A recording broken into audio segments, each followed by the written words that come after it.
All right, the Texans improved to 2-0. The rest of the division is 0-2. What do we make of it? Another win and another, I don't want to say unhappy D'Amico Ryans, but D'Amico Ryans did not seem as happy after the game as you would think a coach would be after being 2-0. I think the bar has raised. Let's just dive right into it. We'll look ahead as well. It is SNL, a reaction Monday. Landry Locker, Cody Stoots. We got a big announcement at the end of this, but Stoots, your biggest assessments, your biggest takeaways from the tech, and there's a hell of a lot. I don't even know if we'll be able to get to all of it today, but your biggest assessments from the Texans 19-13 dub against the Bears. This is a 2-0 team that's a 2-0 team because they're a good team, and they should be easily a much more impressive 2-0 team if they were a great team already. Like we talked about this last week, grind it out, you get a victory on the road. Okay, you can survive as a good team does that. Well, a good team wins the game last night, but a great team would have put the Bears away 3-4 different times there in the second half. This is a team, I'm not going to sit here and tell you they're lucky to be 2-0, but they could very easily be 0-2 with just like the rest of the AFC South is. Obviously, if they'd lost to the Colts wouldn't be 0-2, but you get what I'm saying. Like this is a team that, is a handful of plays here or there away from being 0-2, but you're 2-0. It feels way, way, way better than being 0-2 like when they started last year. And you don't have to worry about the style points, but there's plenty of things coming out of this one against a Bears team that's fine. And like it's an okay Bears team. Like a good team escapes with a win. A great team would have just buried the Bears in the second half. The Texans, not quite a great team for an entire game just yet.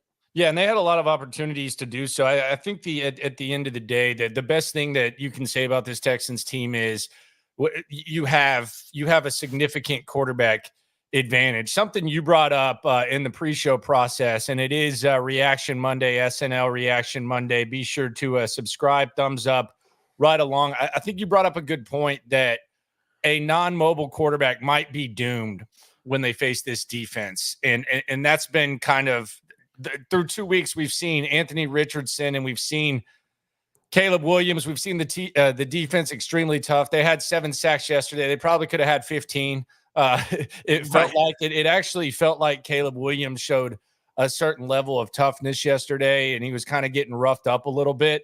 But it is going to be interesting to see what this looks like with this defense whenever they're facing a quarterback that doesn't have the ability to get away like Richardson and Williams do. Yeah, I feel really bad for any of the guys who lack the mobility that Richardson and Williams have, because if Caleb Williams, who is one of the more mobile guys you're going to face all year long, if he can get out of bed this morning without making a bunch of noises, go like, oh, yeah, like when you're sore after – you worked out or did yard work the day before. If he can get out of bed without making any noises, power to him. He's a superhero because they When's the last time you got out of bed and hurt making noise doing yard work? When's the last time that happened? Last week. Okay. Yeah, I mean last week.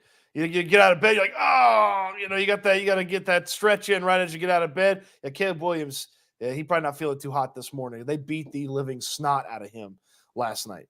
Yeah, he got roughed up. The Texans had a lot of penalties. I was doing the grades for you today, which I do every Monday, and it was a quick-ish turnaround.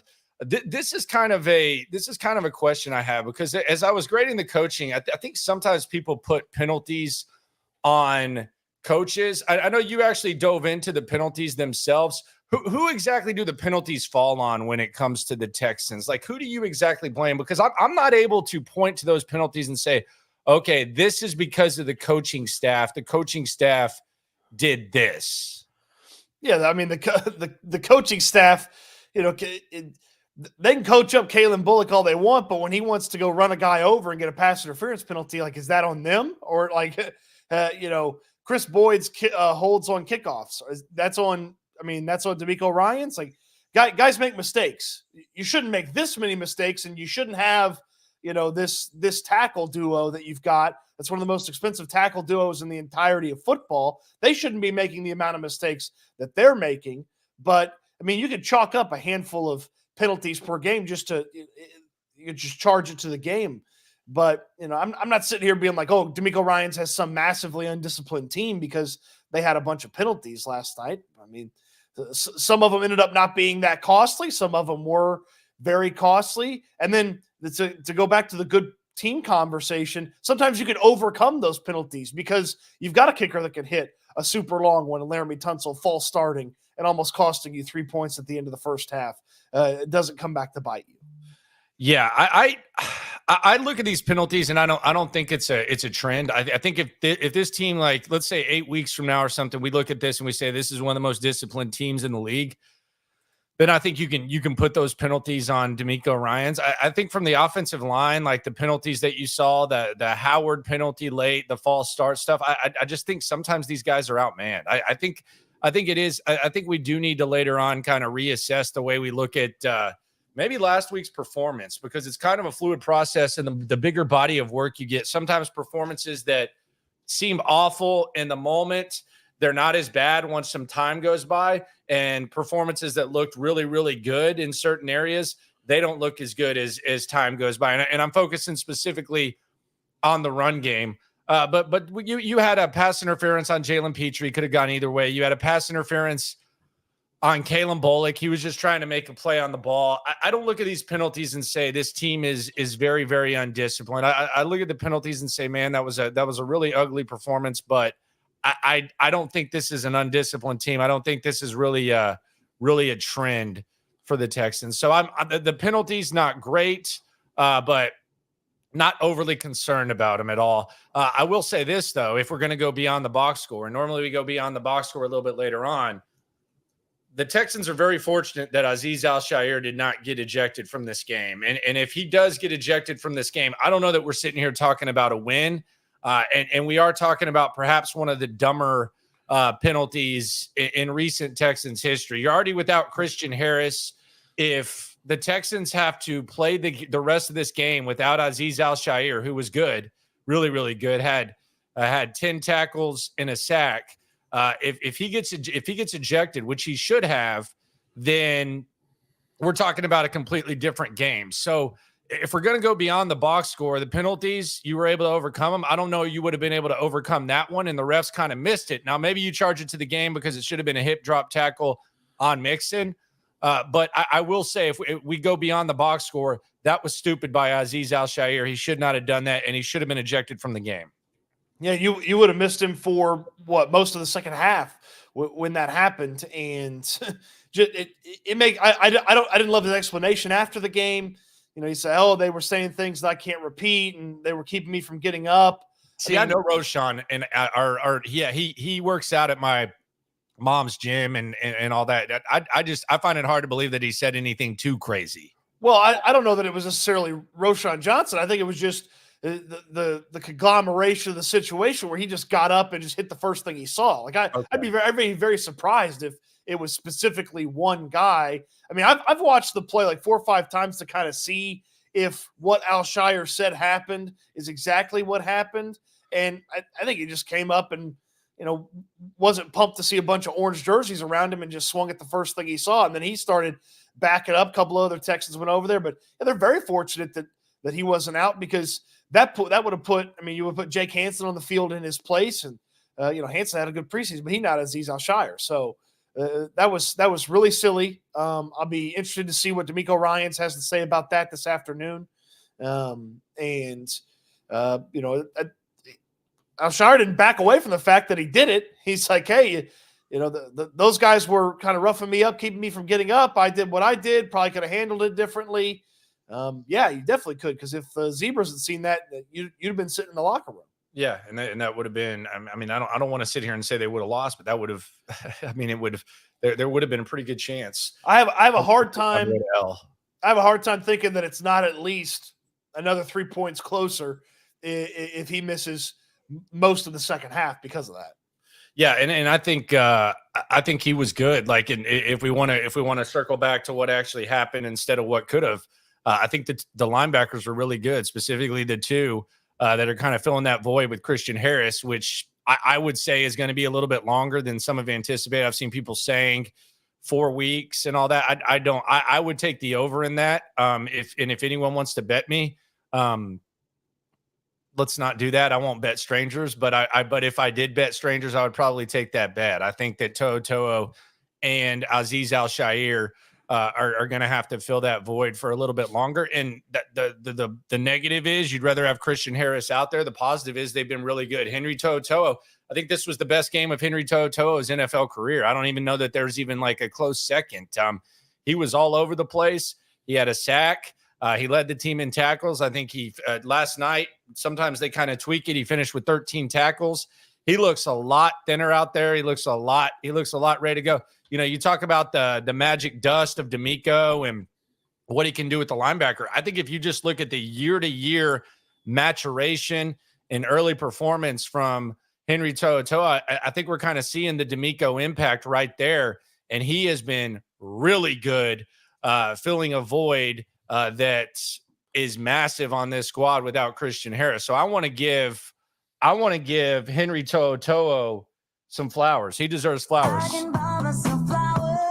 Shout out to Henry T. You got your flowers. You ain't got to buy them. I'm giving them to you, my friend. He's what D'Amico Ryan's talking about when he's talking about guys that take that big jump in year two. That's what D'Amico Ryan's is talking about when he mentions how guys get in there, they get in the locker, or they get in the system that the Texans have, they get more familiar with it, they form their bodies because they're not worried about the combine and all the offseason crap about getting drafted. And To'o's taken a big step forward. He told you, hey, I was a fat ass last year, so he got his body in shape. That's a quote. That's a quote, by the way. That's a quote, direct quote at Landry Locker. Yeah, that's he told you that, and then he's mentioned a couple of times here throughout the course of this season getting started that he went and focused really hard on making sure his tackling was better this year. He's tackling much better than he did a year ago. He can diagnose and identify things.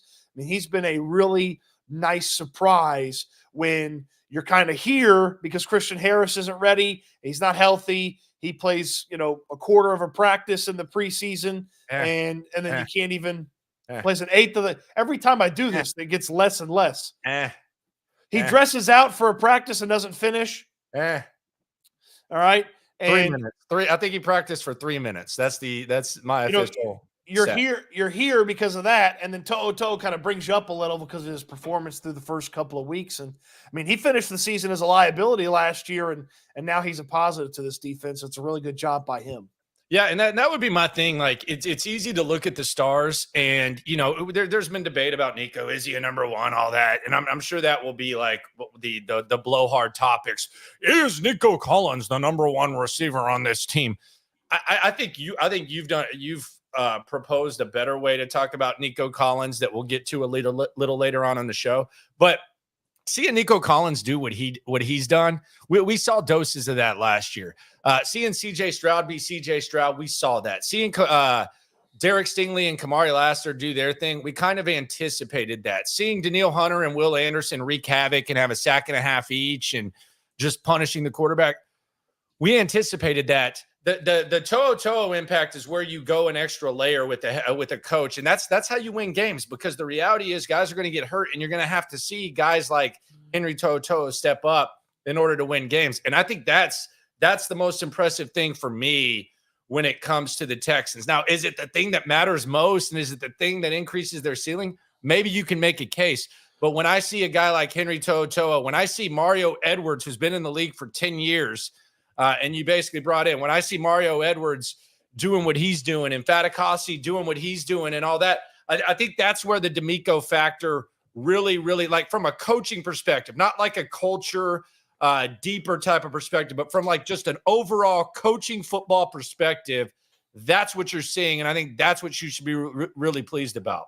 And that's where you think and you should anticipate that this team, where they are right now, is going to be a much better team later on, is because you have seen some of those coaching impacts. Like the fingerprints of good coaching are all over these first two victories. When you think about the role players and the young players that they've trusted in those situations, like the fingerprints of D'Amico Ryans and his staff coaching guys up, in addition to the expected big plays from the expected big players on this team. You can really see how, okay, they start to put all this together, these depth guys, the guys that aren't stars, they start to get even better, they can rely on those guys, then you start to see how in week 8, week 9, week 12, week 14, they've really built on something and they've got a really fun and impressive team by the end of the year. And maybe we're calling them a great team on Mondays instead of a good enough team, which is what they've been for the past 2 Sundays. I thought the D'Amico factor was on display. I like the coaching. I would give the coaching a B. For sure, I would give it a B despite the penalties, because I just don't look at penalties and say this is all D'Amico's fault. If it's a trend, then maybe we can talk about that. But I thought the coaching as a whole was on display. A number of things. I thought Bobby Slowick called a fine game. Some people would say he didn't run the ball enough. I don't know that they could run the ball, Stoots. I don't know that they were going to be able to run the ball with Slowick. I thought especially on drive 2 where he got in his bag and he called the 4th down play at the beginning of the game. I think part of the game plan, Cody, that kind of got thrown away was I think they were giving an early look where they were putting receivers in the backfield, and I think they were setting something up, and I think we were going to see that a little bit more. Mixon getting hurt, I think, kind of took away from what they were going to do. So I thought he had to adjust. I don't think it was just a coincidence that we saw Nico in the backfield, Diggs in the backfield, Mixon flanked out wide. I think they were setting something up and there was going to be a little bit more to it. I think they had to just basically tear that up once Mixon left the game. I would be fascinated to know exactly how Slowick felt like he kind of countered after Eberflus kind of figured some things out. And CJ talked about it after the game. He said they came out flat in the second half.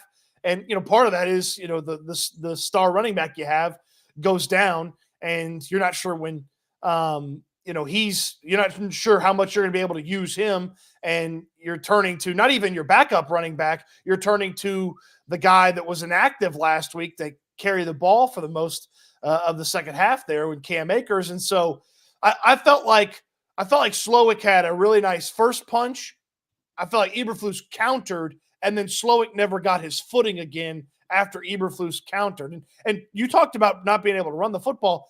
That's the best team in football last year against the run. Number one. And they only got better from a defensive perspective. Like, they added dudes. Like, they really juiced that defense even more. So, it was not going to be Indianapolis this week again. Like, they were not going to have that level of success. I didn't expect it to look like it did, but that's a really tough Bears defense in stopping the run. I do feel like once they got they got an edge, it felt like, on that offensive line, they really started to push them around and get really physical with them and bully that Texans offensive line, both in the run game and the pass game. And then that really affected the capabilities of CJ Stroud and company to get things going. I mean, there were a couple times where Stroud went to go throw or was going to throw, and there was all sort of messiness around him. Skies in his face. He can't see down the field, or he's having to maneuver out of the pocket to make something happen, which he's really good at it. I don't want it to be a regular occurrence, but he's really good at it. So it was not a good offensive line performance, and I feel like that drastically affected the way Slowick and company were able to operate in the second half. It is SNL Reaction Monday. Landry Locker, Cody Stoots. We got a big announcement coming up at the end of the show. Reaction Monday after every Texans game at 8 a.m., so be sure to ride along. Best coverage in the game. This is the best duo and exclusive collaboration. Dom in Jersey is swarming the super chat. You ain't never hate. Swarm. He said we got screwed on 2 spots. Diggs had the first. The Bears were short on 4th down. Are you guys concerned about Tank? He seems off. The Diggs one did look like a first down. I was a little bit confused on that. You know what's crazy about that? And this is kind of like a mirror image of week 1. This was the second straight week where the Texans on 4th down, they came up short on a Stefon Diggs play, and then they elected to kick the long field goal rather than go for it on 4th and short. Last week it was on the first drive, and then this week it was there. So I thought that was interesting. There's also another interesting trend that I want to get into. That we can get into a little bit later on involving CJ Stroud and Nico Collins. I don't know if you've noticed this or picked this one up, Stoots, but we'll get to that. Am I concerned about Tank? He seems off. No, I'm not concerned. He obviously didn't play his best game, but I'm not concerned about Tank Dell. Well, he should have caught that pass over the middle, and if he caught it, he'd still be running. So that one's going to keep Tank Dell up at night. Here's what I'm annoyed with Tank Dell is I hate the way they've used Tank Dell through the first couple of games. Gadget guy. He looks kind of like some people said when he came into the league, it was he's a gadget guy. Then we watched him play, and it was like he's not a gadget guy. But it almost seems like with Diggs getting here, he's reverted back to being kind of what a lot of people thought he was heading into the league. Bobby Slowick has put him back in a box. Like they went out there and the thought was, oh, he's going to be a gadget guy. He's going to be a slot guy. And they went out there and they let him be a real wide receiver last year. He played outside more than he played inside. And this year he finished with 1 reception and 3 rushes yesterday. Like that's not how you treat a guy who was on pace for 1,200 yards last year. And they haven't treated him like a normal receiver. It feels like they haven't set some things up. And we've heard them talk about this. Each of these wide receivers has their plays. Stuff's called for that guy. Like we haven't seen them treat Tank Dell like a normal wide receiver. They're treating him like one of these late round guys that you think, oh, okay, like he's just an offensive weapon. He didn't have a position. Well, no, Dell's got a position. Set him out there, let him go beat some guys on routes and get open, and let CJ Stroud hit him. And it just feels like they're using him, you said it, like a gadget guy, and I don't like it. I don't like the usage. Line him up and throw him the football like you did last year when it was super successful.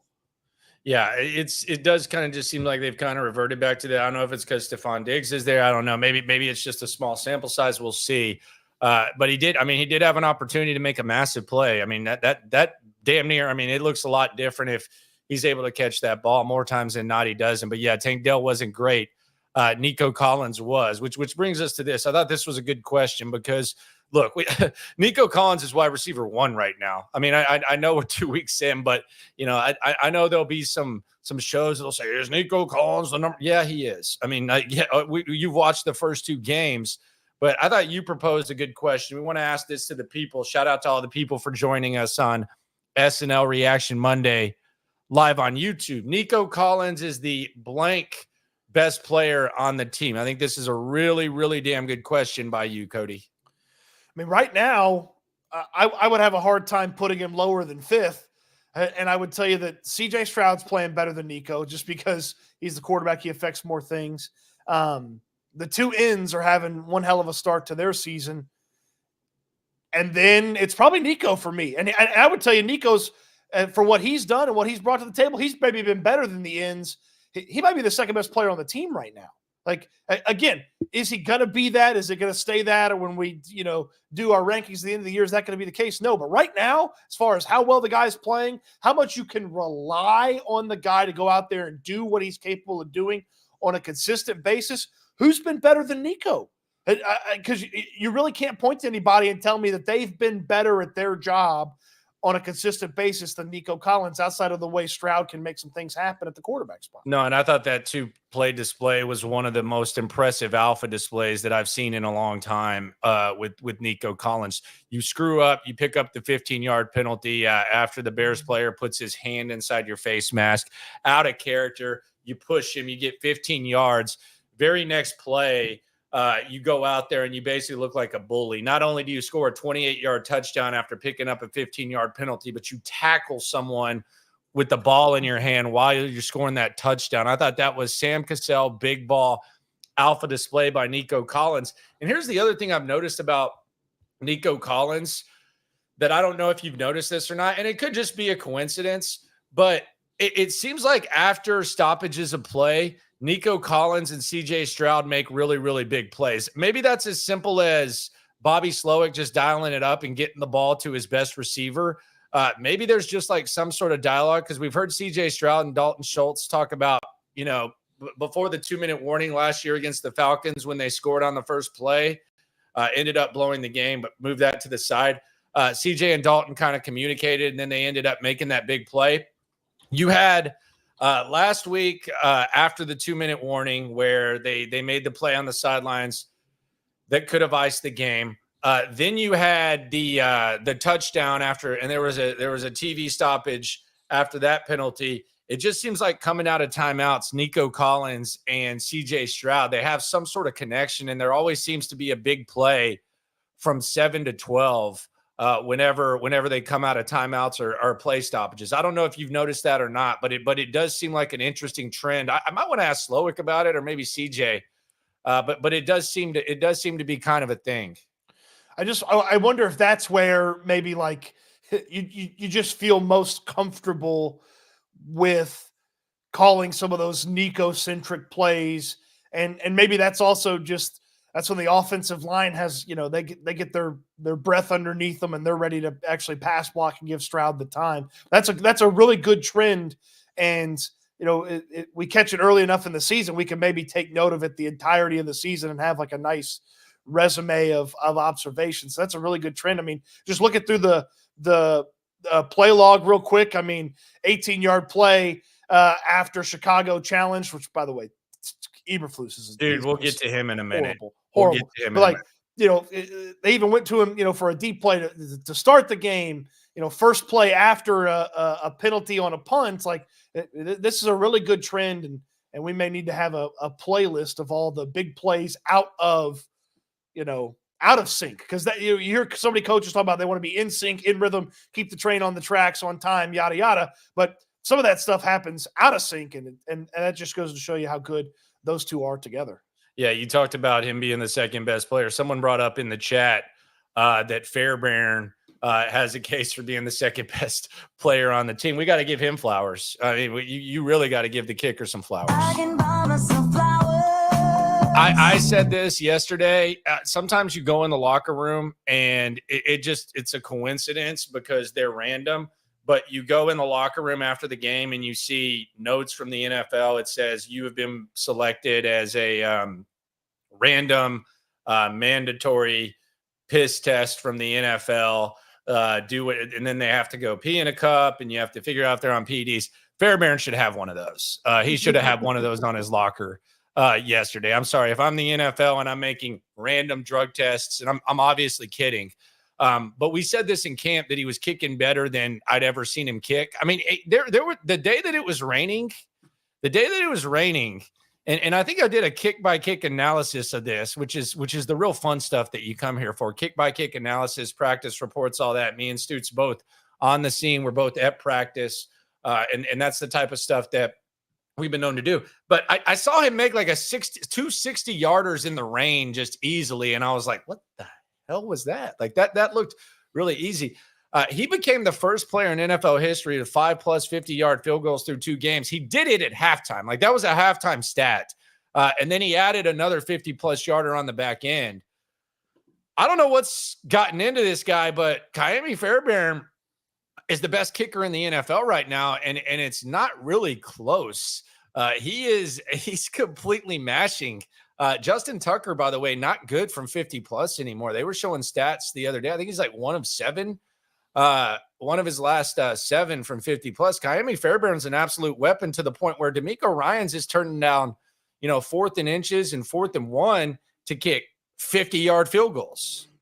I mean, and think about where the conversation was with Fairbairn 8 months ago in Indianapolis. It misses the extra point, and you're almost in a situation where the division, the chance to go to the playoffs just goes away if the defense doesn't come up with the stop. He has the miss in Baltimore, and he comes into this year and is as nails can be. I mean, the uncertainty that you maybe had a couple of different times in the past few seasons, it is all of a sudden gone. And at 30, he's playing his best football. He's been in the NFL since 2016, which just it doesn't feel like he's been around that long, but simultaneously he has, and he's been the Texans kicker since 2017. And this is the best he's ever looked. This is the best he's ever been. And you're right. It's a weapon. If they had a lesser kicker, they're at least 1 and 1. 1 and 1 for sure. And maybe 0-2 if they have a lesser kicker. And he's been phenomenal. And if you play a lot of good weather and dome situations, being in the AFC South, and he should be reliable and steady throughout the course of this season. You would hope and think, and I mean, he's been fantastic. And what more can you say? You gotta give him a lot of credit for how he's operated the first couple of weeks, especially when there was some shakiness at the end of last season, and the first chance he's gotten to come out here and take care of his business, he has. Well, the other thing is, I think D'Amico deserves a little bit of credit for this because he's shown confidence in him, and I know you can't directly point to it and say that this was why, but the end of the first half, D'Amico used a timeout.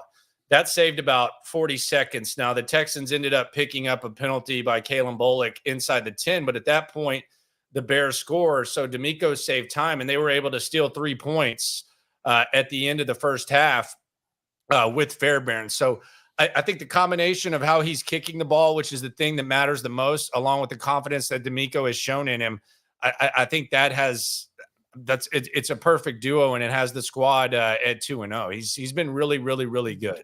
Did you agree with passing up the 4th and inches for the Miami Fairbairn field goal? No, okay. I did not. I don't think but I will say this, that they can't. We can revisit whether or not they can run the ball, but in that situation, I did not. Ended up paying off, but in that situation, no. As you're watching that, and they've already kicked 2 field goals. After he kicks that field goal, I got a little bit of Atlanta vibes where I was thinking to myself, okay, threes are good, points are good. At some point, these threes need to be 7s because you don't want that other team to hang around and hang around and hang around and then be one drive away from being able to tie the game or win the game. And ultimately, that's what happened. Is that the Bears hung around, the Texans let them hang around, but that was one of those when don't get me wrong, points are good, but that one just kind of was like, okay, let's put a pin in this and let's see here. You opt for 3 instead of trying to put 4 more on the board and keep that drive going when it felt like you had a little juice. So let's put a pin in it here and see if that came back to haunt them. Ultimately, it didn't. But there's going to be a game where they're settling for too many field goals, and somebody else has enough power on offense to make them hurt. And I also wonder, I think 2 things to add to your point. It is SNL Reaction Monday. Landry Locker of the Locker Room, Cody Stoots. We're both going to be at practice today. The Locker Room opens a little bit after 11. So quick turnaround from post game last night. Just D'Amico today. Yeah. We got D'Amico.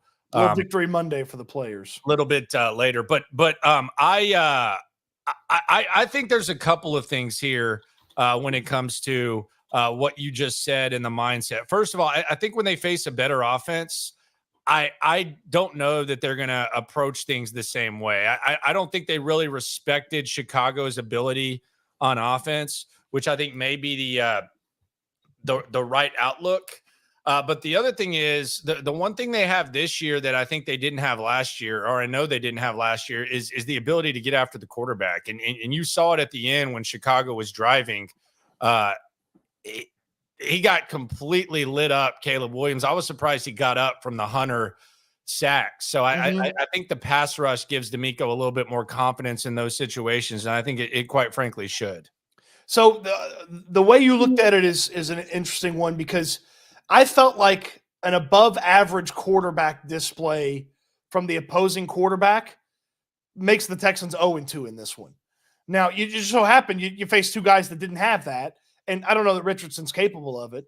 And then Williams, you can see where he's going to be really good. You can also see where it's just there was too much from the Texans in this matchup. But when they face a guy that can get the ball out fast, when they face an offense that's going to work on accurately getting the ball out, then we're really going to see what this team can muster and handle and how effective that defensive line can be. Because this – the Bears having to throw as much as they did, the shutting down the rushing attack that they did, like it played into the strength of that defense. But there's the more you see this pass rush be nasty, the more they're going to see the 1-2 step boom, get it out as fast as you can, that we saw a bunch early on in the season last year. And we were all sitting around talking about when is that pass rush going to show up. That's when the chess match that D'Amico Ryan's going to have, and maybe having his full secondary at his display, at his use, that he could actually mix and match and move some chess pieces around. Maybe he can avoid having that be the counter to what is their best punch on defense, which is just unleashing hell with that defensive line. And they timed up, they blitzed a lot, and probably more than they have in just about any D'Amico Ryan's game to this point, but they really, really got after Williams, and the inaccuracies and his mobility kind of played into their hand. I just wonder, when a more accurate guy plays against this defense, if they're going to have a lot more success than these first two guys. Yeah, that's something to keep an eye on, and maybe it's something that we'll see sooner rather than later. That guy might be Sunday. That's also a guy that if you heat him up enough, his brains get scrambled and he doesn't know what he's doing. I mean, we've heard the ghosts. We've seen him on Monday Night Football talking about the ghosts. You can heat him up real bad, and so that's one of the early tests, because I bet you Kevin O'Connell is going to have plenty of counters to what D'Amico Ryan's threw with guys through the first 2 weeks.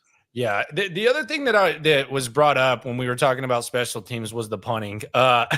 You draft a punter in the fourth round that Chicago did, and he does his thing. Tommy Townsend, on the other hand, was bad. I thought that display led directly to points at the end of the second half. You had the Bears boom, a damn near 60-yarder inside the 10-yard line, and then Tommy Townsend shanks it, and the Bears get the ball at midfield, end up scoring, cutting the lead to 3. I thought that Tommy Townsend was really, really bad. And I don't know, I don't want to get too much. I don't want to waste too much time on like the mental state of punters, but I do wonder, getting a punt block for the first time in your career in damn near a half decade, I do wonder if there's mentally something going on with Tommy Townsend where he's not going through his normal routine and not punting as well as he's capable of.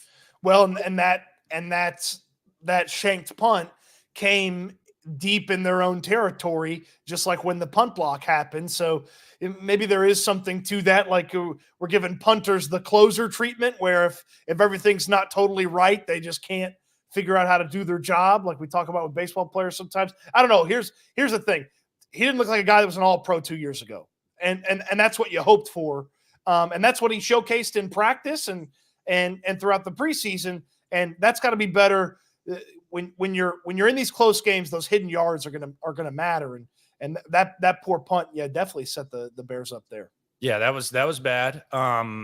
Ended up getting a little bit better, but I mean, I don't think they regret taking a punter. Quite frankly, I think this was, if they don't have the punter that they have, I don't know that the Bears are in the game. I thought he was a big difference in the game. We have met our punting quota for now, unless you have something else you want to add to the punter. You want to talk hang time or anything like that?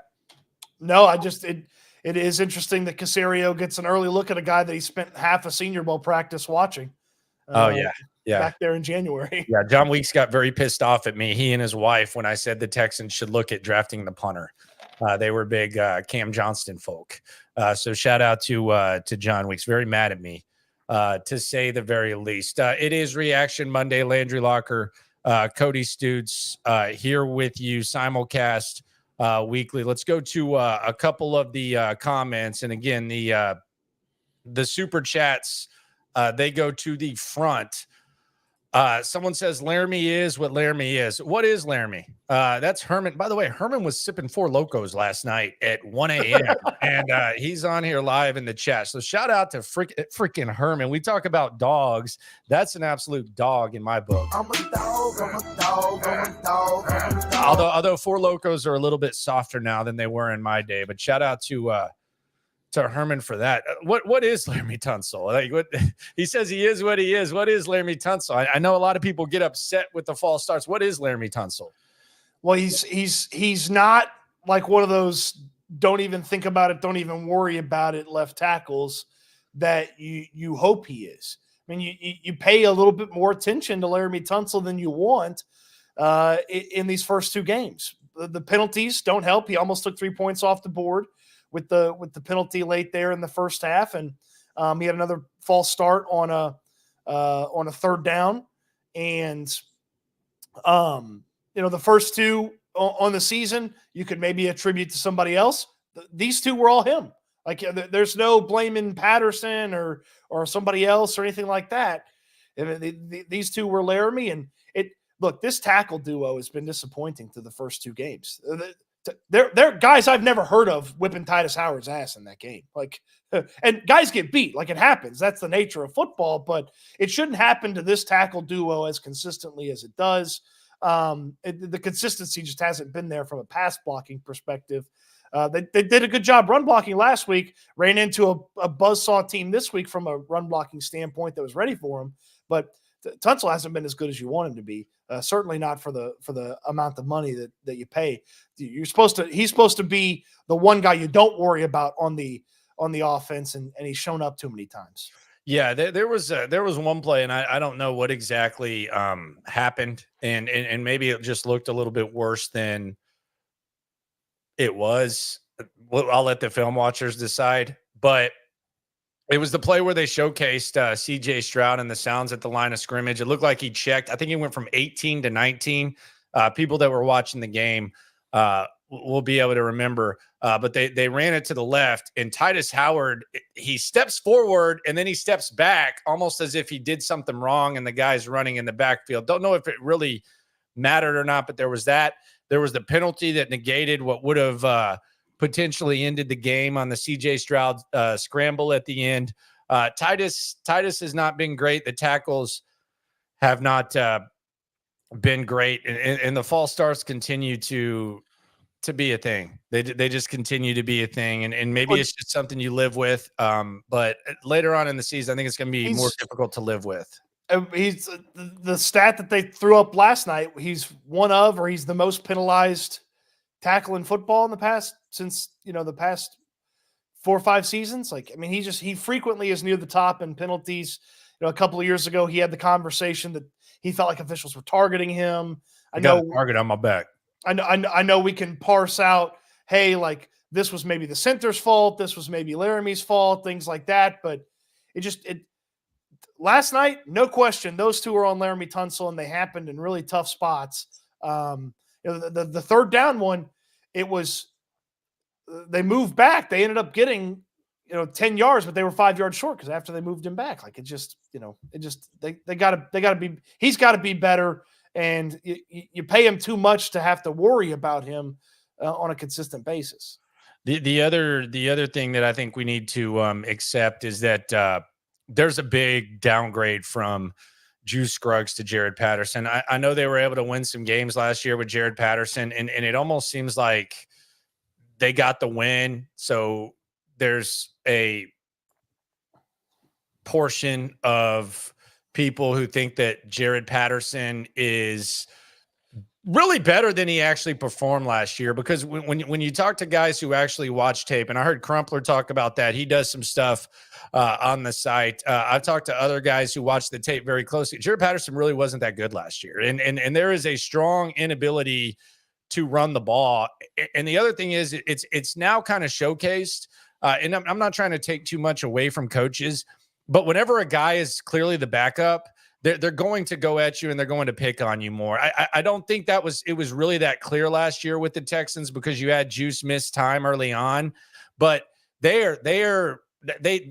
Juice Scruggs was extremely, extremely missed. So yeah, I'm not sitting here saying it's a drop off like from Mixon to Akers and Pierce or anything like that. But I think whenever Juice Scruggs is out, I think we need to put to bed the notion that Jared Patterson is anything other than a serviceable backup center that is not close to what Juice Scruggs is. And there's a reason that Juice Scruggs took every first team rep, literally every first team rep that he was able to take. He took it in camp. It wasn't like some sort of center competition. Juice was missed significantly last night. Yeah, there wasn't even a competition. Like you said, man, I'm not going to sit here and tell you they'd have ran the ball a whole heck of a lot better, if you just swap out Juice Scruggs for Jared Patterson. But the performance from the center spot would have looked better, it feels like, with Scruggs in there over Patterson. I felt like Patterson was going to be hopefully not a huge drop-off. There were moments, though, where there was a big drop-off.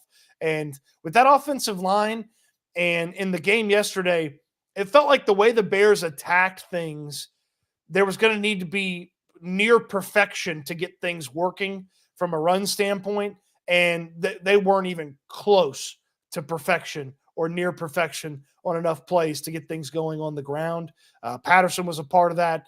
But Mason, Kenyon Green got pushed around a couple of times. The tackles, we've talked about them.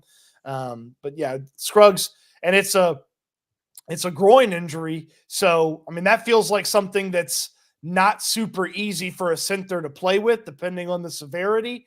I mean, he went from limited participant to did not participate to inactive for the game. So I don't know that you're going to see Juice Scruggs this week in Minnesota. I hope you do, but I don't know if you're going to see him this week in Minnesota. And the inability to run the ball, I think there's kind of a notion that, the offensive line makes the running back. I think the running back can make the offensive line look better. We heard CJ Stroud say it last Wednesday. He said, Joe Mixon makes our offensive line look better. That's a direct quote.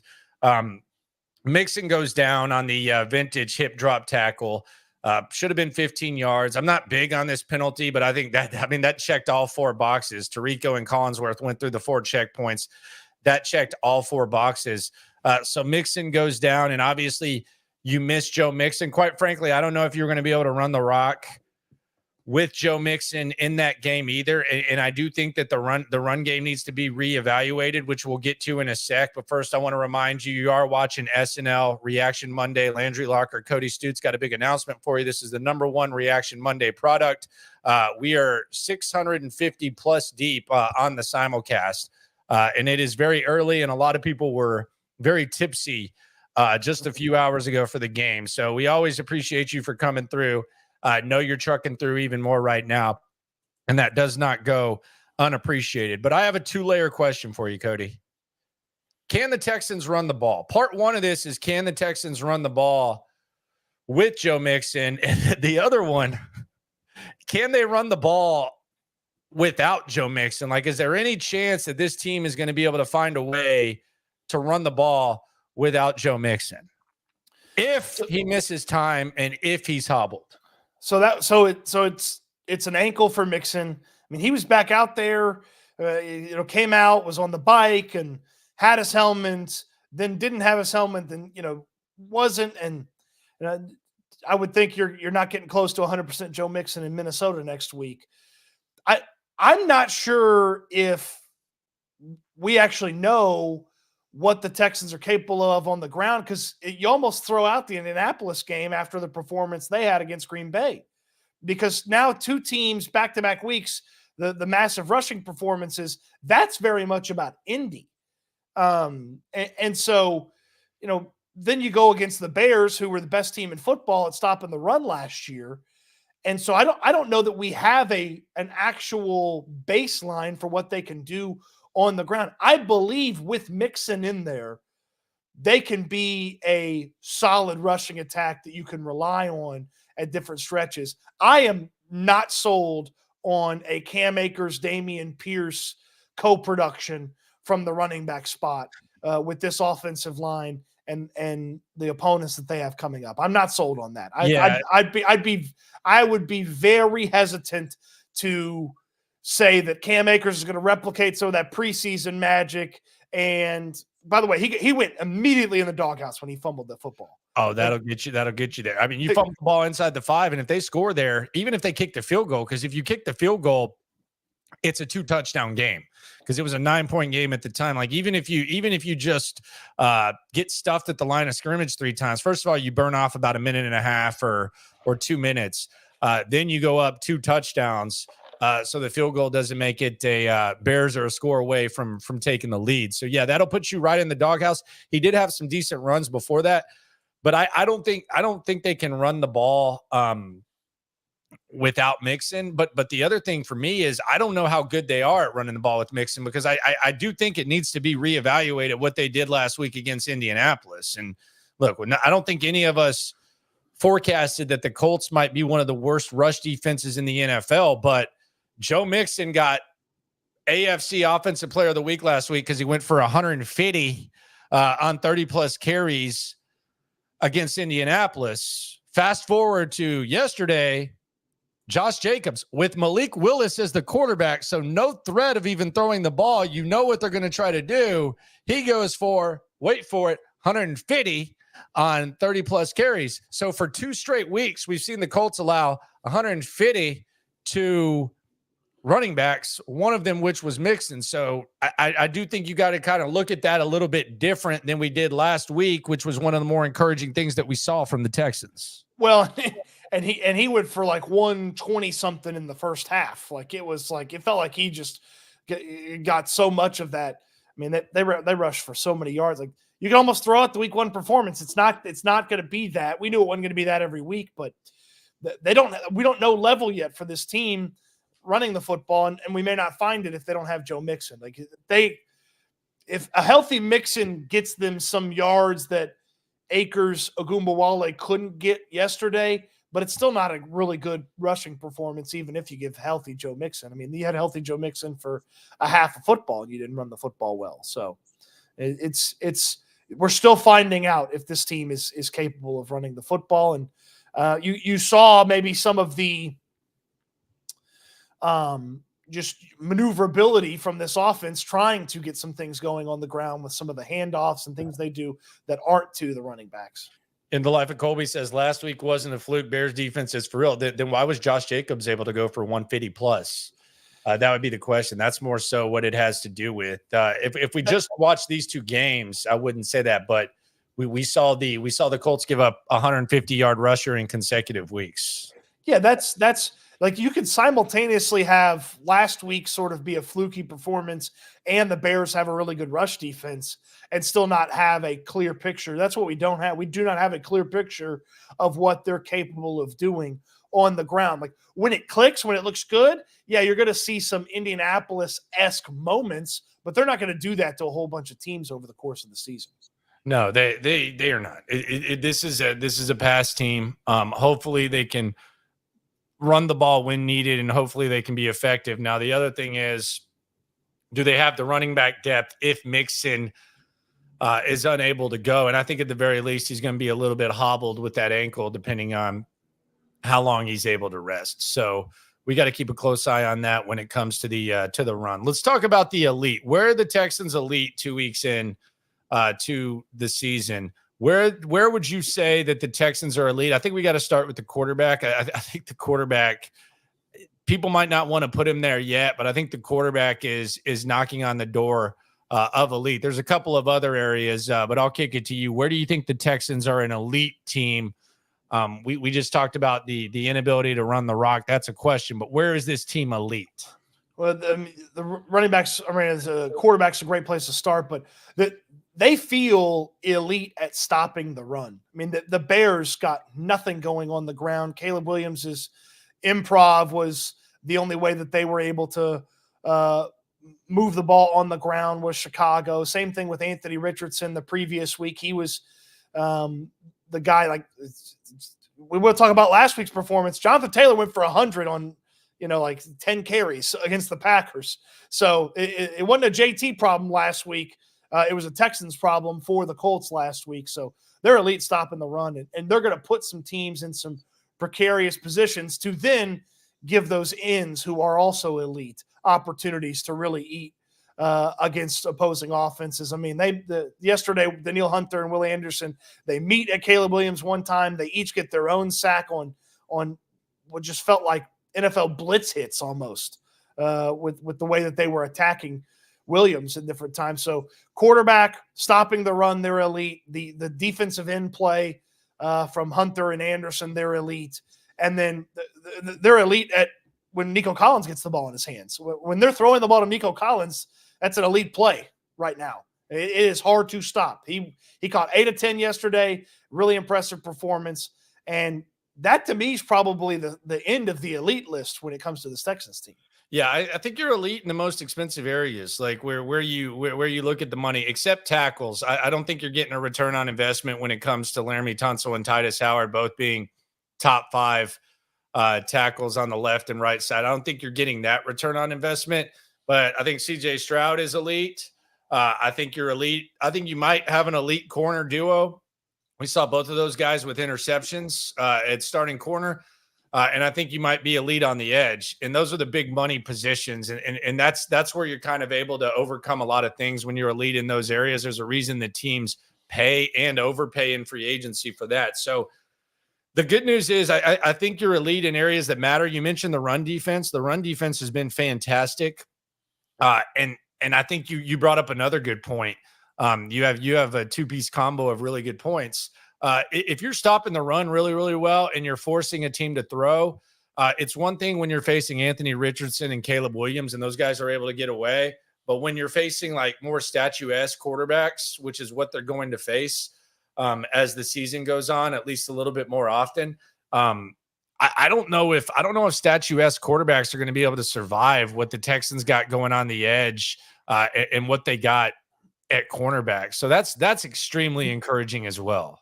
For the next 2 weeks, this Texans defense has got a couple of guys that are not, spinning out of tackles, surviving contact like Anthony Richardson and Caleb Williams could do.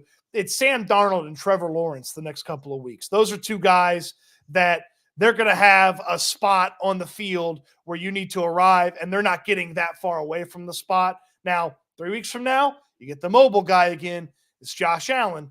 But for the next 2 weeks, those defensive ends who have been really good through the first couple of weeks, they get a little bit of a breather because guys aren't, Darnold and Lawrence aren't slipping out of the stuff that Anthony Richardson and Caleb Williams slipped out of the first 2 weeks. Yeah, that Minnesota game does look a little bit different. We'll get into that in a sec. Well, we'll also get into the big announcement as well as the Texans in the AFC South. But I think we both kind of agree with where the Texans are elite. Back to the comments.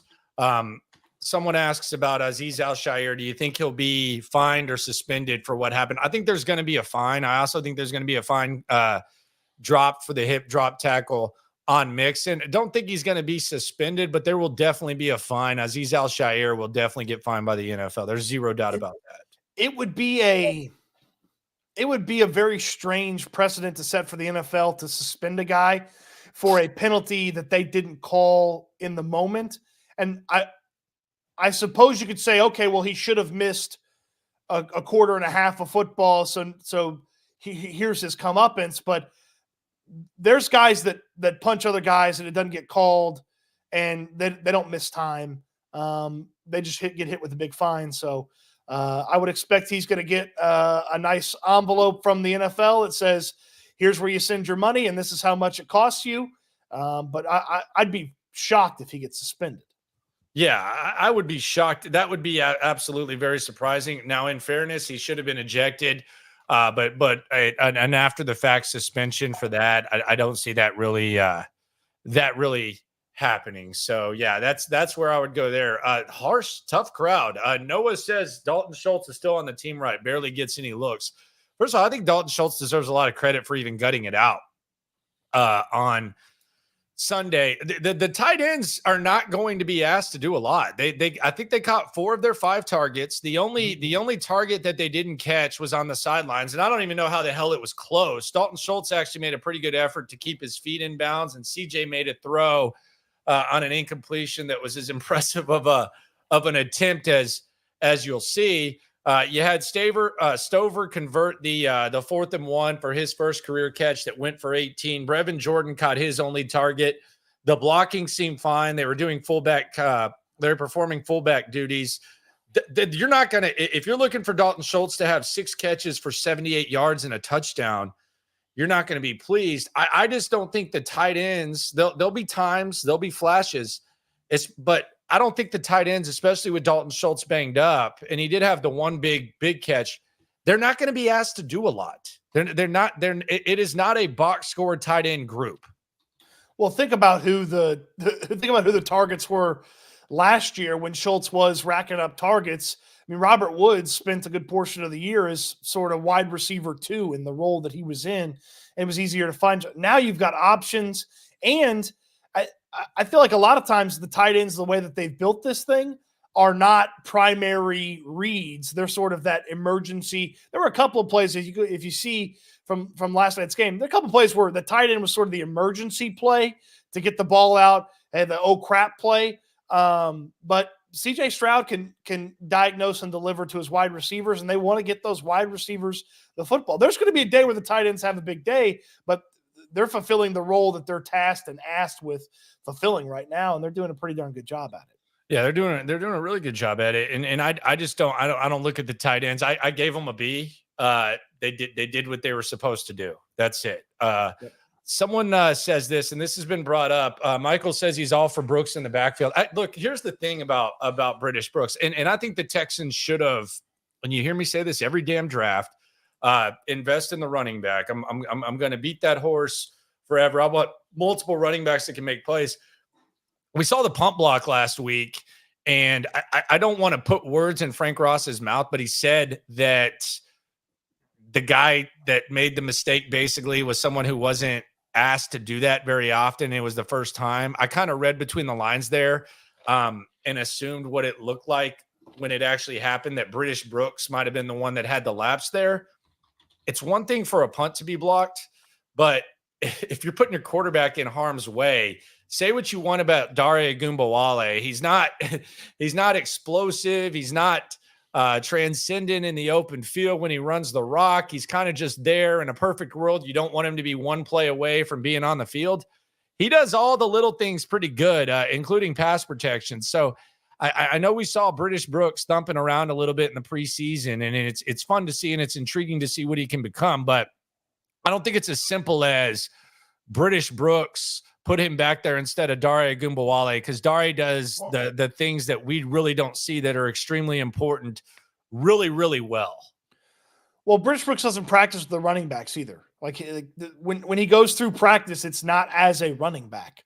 He practices and warms up with the tight ends and Troy Hairston, who's on the practice squad, who plays fullback. So he's not a running back. I know that he's listed as a running back. I know that's what he played, but he does not practice like a running back.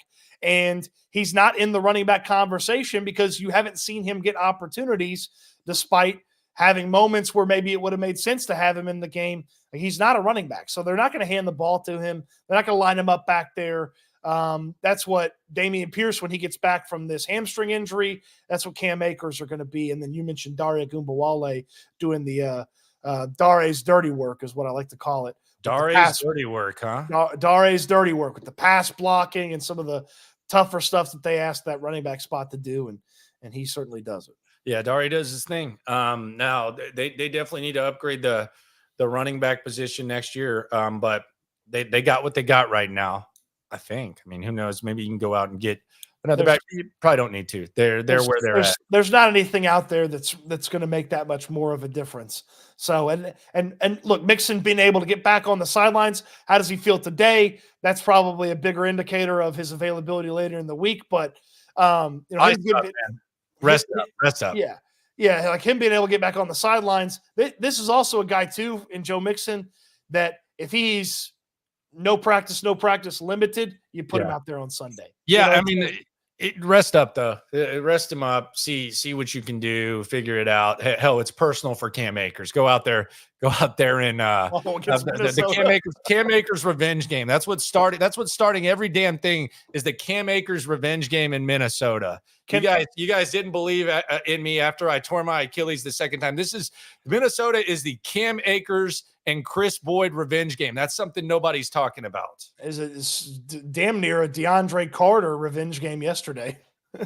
Dude, I'll get to that in a sec, but first, Amir is swarming the super chat. Keep your thought on the top of your head. Okay. Swarm. You want to get it out? You want to get it out? Go ahead. Yeah, so Cam Akers came in after Mixon got hurt, and he had that one play down the sideline where it looked like, he stiff-armed the guy, and then his momentum kind of carried him out of bounds. You want to know what I said to somebody standing next to me? What'd you say? I said, well, if he had two more Achilles, he might have been able to cut that thing back inside and keep it up the sideline. Come on, man. Mr. High says, when you say upgrade the running back position, what are you actually looking for? I'm looking for guys that you trust to make plays, not when it's not an emergency situation and when the other guy doesn't need a rest. Multiple running backs that can make plays. The Titans even have it with Sharp and and Pollard. Like they have it. I think like every other team in the division has it. The Texans just don't have it. They've kind of neglected the position. Amir on the super chat, just want to say a massive thanks for the content. I'm an English Texans fan. Shout out to the English folk and getting ready for the annual pilgrimage to NRG. Normally go to Killen's Barbecue the day before, but where do you think's the best barbecue? Truth, no doubt. Truth Barbecue, 100%. Get there right when they open.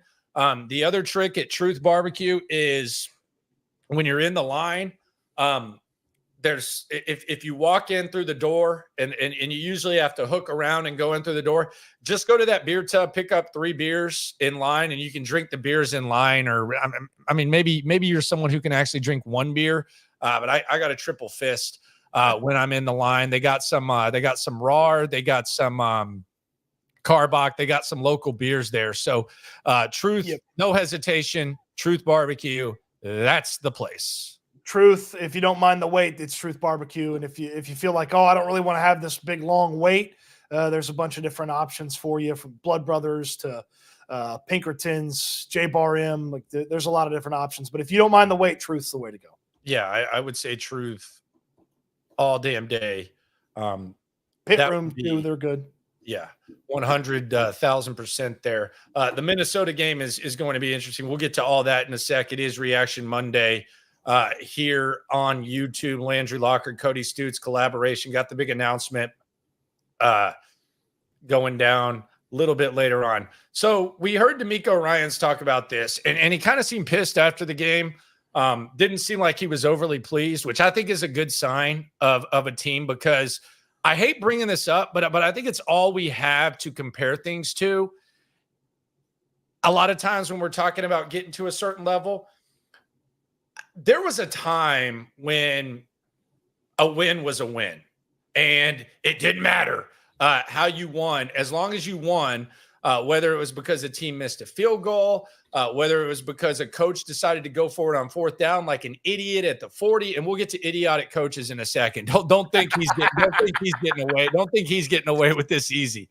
But there was a time when a win was a win, and there was a time when, if you talked about ugly in a win, there was a little bit of pushback from the fan base. But I do think this is the second time this year where the Texans have had an ugly win. And I think that's a good thing, and I think that's a sign of a good team. But here's my question for you, Cody, because a lot of times teams just they win ugly because they might have limitations. They might have like some resilience where they're just able to pull it out. But is it realistic to think that this is going to become something where you can get rid of the ugliness? Like, is there like certain elements of ugliness that you could see just lasting a longer time for this squad? D'Amico Ryans and this coaching staff, as well as the talent they have, can absolutely turn these wins where you grind it out and it's okay, good teams win this. Like, I can definitely see in a few weeks where they're putting teams away in the second half, and they're extending leads, and it's comfortable, and it's not going through the motions there at the end, but they keep them at arm's length. I could definitely see that happening. It may not be as seamless, like it may just show up one day later in the schedule, but yes, if you have any belief in D'Amico Ryans, they're going to get better. I mean, look at the progression over the course of the season last year and how much better they were towards the end, and how they were able to handle some of the issues that they did have late last year, and the guys that they had to put in because of injuries and things like that. If they stay healthy or relatively healthy, and D'Amico Ryans can inflict his coaching prowess, they're going to be a much better football team in the next few weeks. You see this every year in the NFL. Teams, they kind of survive those first 4 weeks, and then they get a good sense of who they are and where they can go, and that's when they start really on that path. Yeah, and the other thing is, it's a marathon, not a sprint, all that. I get that. And they started out 0-2 last year and ended up winning division, ended up winning a playoff game. But, dude, they're 2-0 and everyone else is 0-2. So yeah. I'm just like, yeah, it's a long season, but that is, I don't know how often, like I would be interested to know the results or the percentage of like playoff appearances or division titles when one team starts out 2-0 and everybody else starts out 0-2. I don't even know where you start to look at that. That seems like an ESPN stats and info type of joint, but that is a hell of a lead for the Texans. But I think that running the ball is going to be a little bit more difficult than we anticipated. But I think you're a lead at corner. I think the potential ugliness could be, I don't think the deep play is going to be as big of a factor as it was last week. So I do think there is a chance to kind of mask things. The other thing is, I think when you have a quarterback like CJ Stroud, who just kind of has like a sense of the moment and is able to make those calming plays, that you're able to overcome ugly performances, which happen often in the NFL. So I think CJ Stroud's almost like the eye cream. Here's another aspect of these ugly games. Like you can point to things that are constants that you're going to get time and time and time again, and know that you could build off of those. Like you can rely on CJ Stroud at the quarterback spot. You know you're going to get good pressure off the edge with Hunter and Anderson. You know Nico Collins is going to be a tough cover every week. Sometimes teams have those grinded out wins, and they have it because they have something they can't replicate in that performance. They're going to replicate some of the stuff that helps them grind it out, and then they're going to fix some of the things that made it a grind out game to the point where they take care of business and they take care of teams. The other thing that I don't think they're going to have to overcome is just bad coaching. And I want to get to Matt Eberflus, who went dad on national TV. He was an absolute dad. And I'm talking about a dumbass display by Matt Eberflus. That to me was one of the most idiotic displays that I've seen from a coach on national TV in a while. The challenge of the Stefon Diggs catch when he was right there, I don't know what the hell he was doing. That made no sense. Then he made an even dumber challenge later on an interception that clearly was not an interception. And the thing about that is that that's one of those plays where they're going to show the replay on NRG 100 times because they want you to know that it wasn't an interception. So I don't know what the hell he was thinking about there. That kills a timeout in a close game. And then he burns a timeout after that with, I think, 6 minutes left. So they only had one timeout later in the game. Who knows if it looks a little bit different there. And he told Melissa Stark at halftime that he guaranteed that they were going to score to start the second half. Like this was Matt Eberflus. When you go on the national stage and you have those types of moments, if you're one of those coaches who you're trying to keep your gig at the end of the year, I think the Bears will be in the mix for the playoffs at the end of the year. But this was an absolute display in dumbassery from Matt Eberflus. A totally unacceptable performance from in those two instances where it is absolutely clear that you should not waste a timeout on this. DeMeco Ryans with Stefon Diggs reaching the ball out, trying to get the first down. It was worth risking the timeout for that. Matt Eberflus just absolutely burning through a couple of timeouts with horrible challenges. Like the entire operation of the Bears when it comes to deciding when to challenge, when not to challenge, should be analyzed and in question in how they operate, because that was a idiotic display. And he's it seems like he really understands defense. He really got after the Texans yesterday. He was doing some things with the way that he operates his defense and moving stuff around that made it very difficult on the Texans. But the overall operation, that's where he is going. Well, and that's where he could lose his job this year too. Yeah. Yeah. I mean, they're in Chicago. They're killing Matt Eberflus today. They don't give a damn about his defense. Go be a coordinator. I mean, when you're challenging blatant plays like that, DeMeco Ryans in his entire career, he's missed one challenge. And a lot of times it's a process. So, a lot of times there's a deeper thing where there's someone maybe telling Eberflus, hey, challenge that. So maybe it's not all on the coach, but it falls on the coach. Jake is swarming the super chat.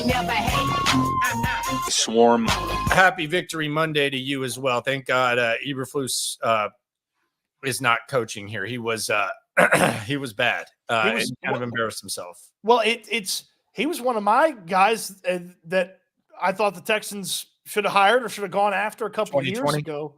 Yeah, and it's look, I mean, he is legitimately coaching for his job, because if it doesn't look good with Caleb Williams as much as it needs to, and they don't win enough, I mean, Bobby Slowick got a good look at a team that is going to come after him if they fire their head coach. Like that's a Bears team that should think about Bobby Slowick when they fire Matt Eberflus this offseason. Yeah, and I think that's the direction they'll go. Though obviously, there's probably like a 100% chance that their next coach, if Eberflus is gone, is going to be offensive.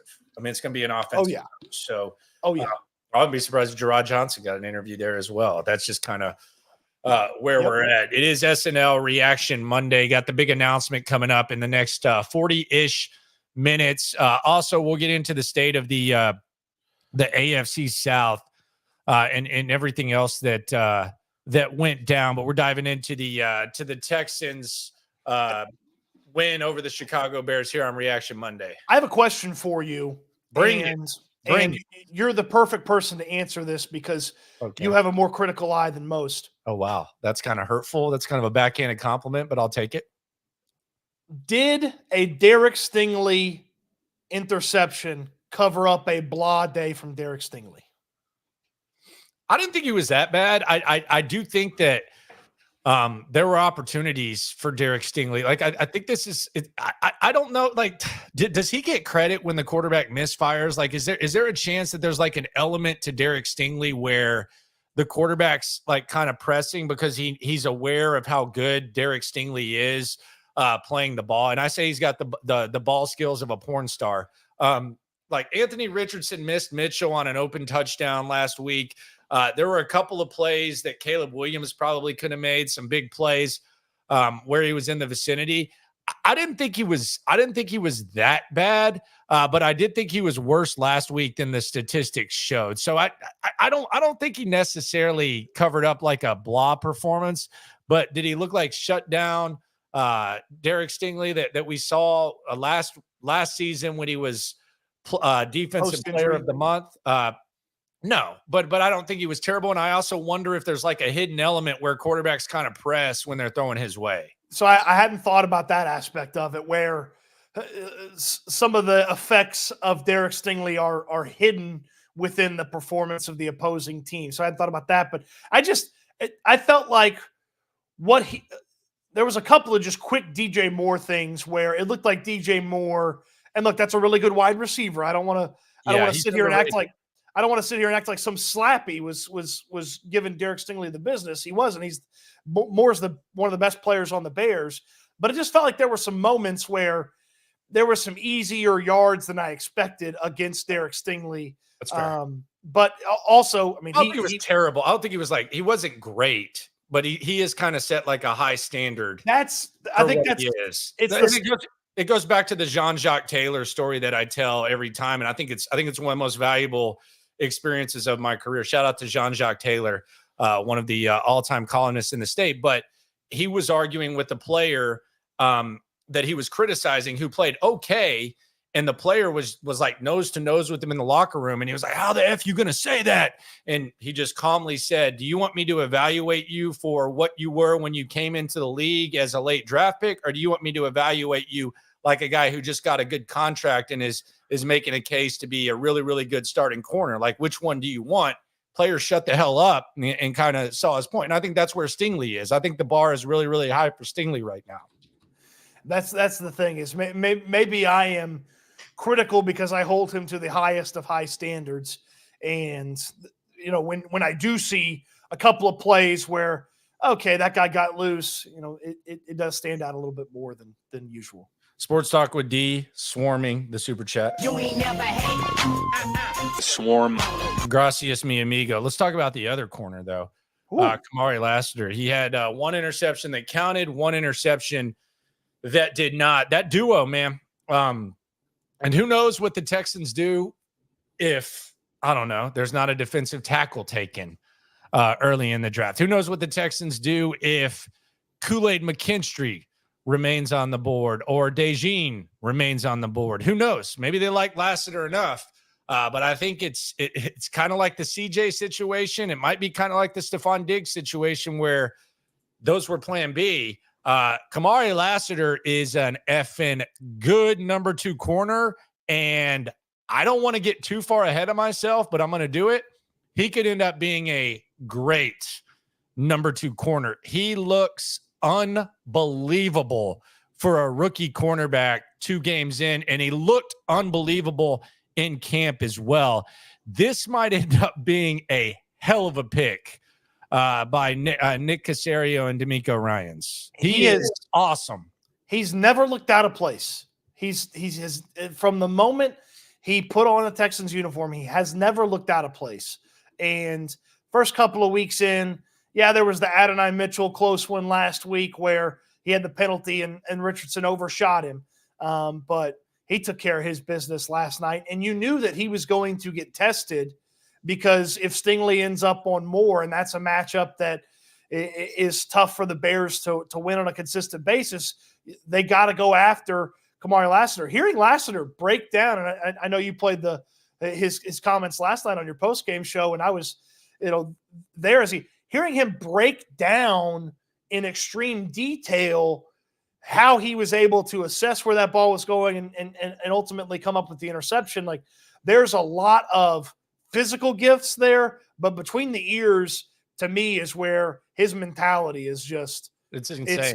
It's already top notch. And the trust that this organization just put on him from basically day one is really impressive. No questions asked. Like there was no like, hey, you got to earn it. Even CJ had to earn it last year over Davis Mills. We didn't even know CJ was a starter till later. Like there were no questions asked. And you remember too, D'Amico Ryans talked about this probably 3-4 times the first couple of times Lassiter's in the building. Like, hey, we're going to take his workload slow. He's not going to play multiple positions until he fully knows one. And there was some conversation about, okay, maybe he's inside, maybe he's outside, maybe they're going to nope. He had a practice over there outside and never looked back. And he's been cornerback too the whole time. Yeah, he's absolute. I mean, he is a bad mofo. He is great, dude. He is great. And to add to how important it is for him and Stingley to play as well as they do, the Texans don't really sub their cornerbacks out. They don't like to do that. They like to keep those guys on the field. And they don't have anybody to put on the field besides those 2 guys at outside corner. So those guys have to be good because there's nobody to replace them. There's nobody to give them a breather. Well, here's the other thing about it with Lassiter is like, I mean, I think all rookies, you kind of have you give them some wiggle room and some margin for error, especially at the cornerback position. Like, I think it's inevitable that at some point you see some sort of struggles from a rookie cornerback. You haven't seen it. He's been absolutely fantastic. Kamari Lassiter, like he's been great. And he's not afraid to come in and stick his nose into the rush defense as well when stuff bounces outside or it heads his way. And then, I mean, he's been ready for the challenge, and that's all you can ask for a rookie cornerback. It's one of the toughest, maybe the toughest position to make that college to NFL jump. And he has it's when D'Amico Ryans says, well, we've really seen, Georgia Kamari Lassiter in the NFL level. And it's like, that's not supposed to be how it works. No, but that's how it's working for Kamari Lassiter so far, and it's been really impressive to watch. I think it's just insane the maturity level of these guys in their early 20s, and I speak from experience. Like my 20s were insane, and these guys come in and they sound like veterans immediately, and I don't think that's expected. Like I don't think that should be expected. I think there should be a maturation process. And it's just these guys are just wise beyond their years, and he is one of those guys. I also think Henry To'oTo'o. People were talking about the holding call on Henry To'oTo'o that took away the first Lassiter interception, kind of questioning it. I'm going to put that aside. I think Henry To'oTo'o deserves a credit. I would say if we were giving out game balls, I think Henry To'oTo'o, if we only had 5 to give away, I think he deserves one. He was great. And you look at what he is now compared to what he was last year. The D'Amico Magicust. He was unplayable at the end of last year. And I don't know if it was in his brain or his body just finally caught up to him, but the transforming of the body, he worked on his tackling. The play diagnosis was there last year. Like, he's in the NFL, and people thought highly of him as a late round pick because of what's between the ears, but his physicality has caught up to him, and you can trust him a lot more than you could at the end of last year. And I mean, stepped up in a huge moment when Christian Harris was not available to start training camp. To'oTo'o was right in there, stepped in there and secured that spot, and they trust him a bunch, and they put him on the field a bunch, and it's been really good. Jake swarming back to the super chat says flowers for number 39, big step up from last year. Flowers given to Henry To'oTo'o. Sports Talk with D swarming the super chat. He says Nick and Miko have been finding gems in the draft. I mean, they've been finding gems in free agency. That kind of brings me to the next point. It is SNL Reaction Monday, Landry Locker, Cody Stoots. Mario Edwards, 2 sacks in 2 games. Derek Barnett, they found him on the D-line last year. He had a sack yesterday as well. He's still a pivotal piece of this rotation, but Mario Edwards has been good. Fatukasi's been good. 2 sacks for Mario Edwards through 2 games. I would say probably the biggest freak out of the offseason and the biggest loss that people were freaking out to was probably the interior D-line. I know Sheldon Rankins was mentioned, and Malik Collins. Why'd you trade him to San Francisco? Fatukasi and Edwards have looked good. And by the way, you haven't even seen your prize gem behind Daniil Hunter and Danico Autry. We still got 4 more games to wait for him. But I mean, they found some very, very serviceable and maybe that's insulting, some beyond serviceable play on the D-line interior D-line headed by Mario Edwards. And I think that's another element of Nick Caserio and D'Amico Ryans doing their thing. Well, and not only to get the guy in, identify that he fits, but to coach him up and have him ready. I mean, that's how many times did it feel like a surefire, solid floor free agent showed up for this Texans team, and then Bill O'Brien and his staff couldn't figure out how to use the guy, or the guy got worse, or the guy never played up to his contract. Like, it felt like that happened time and time again.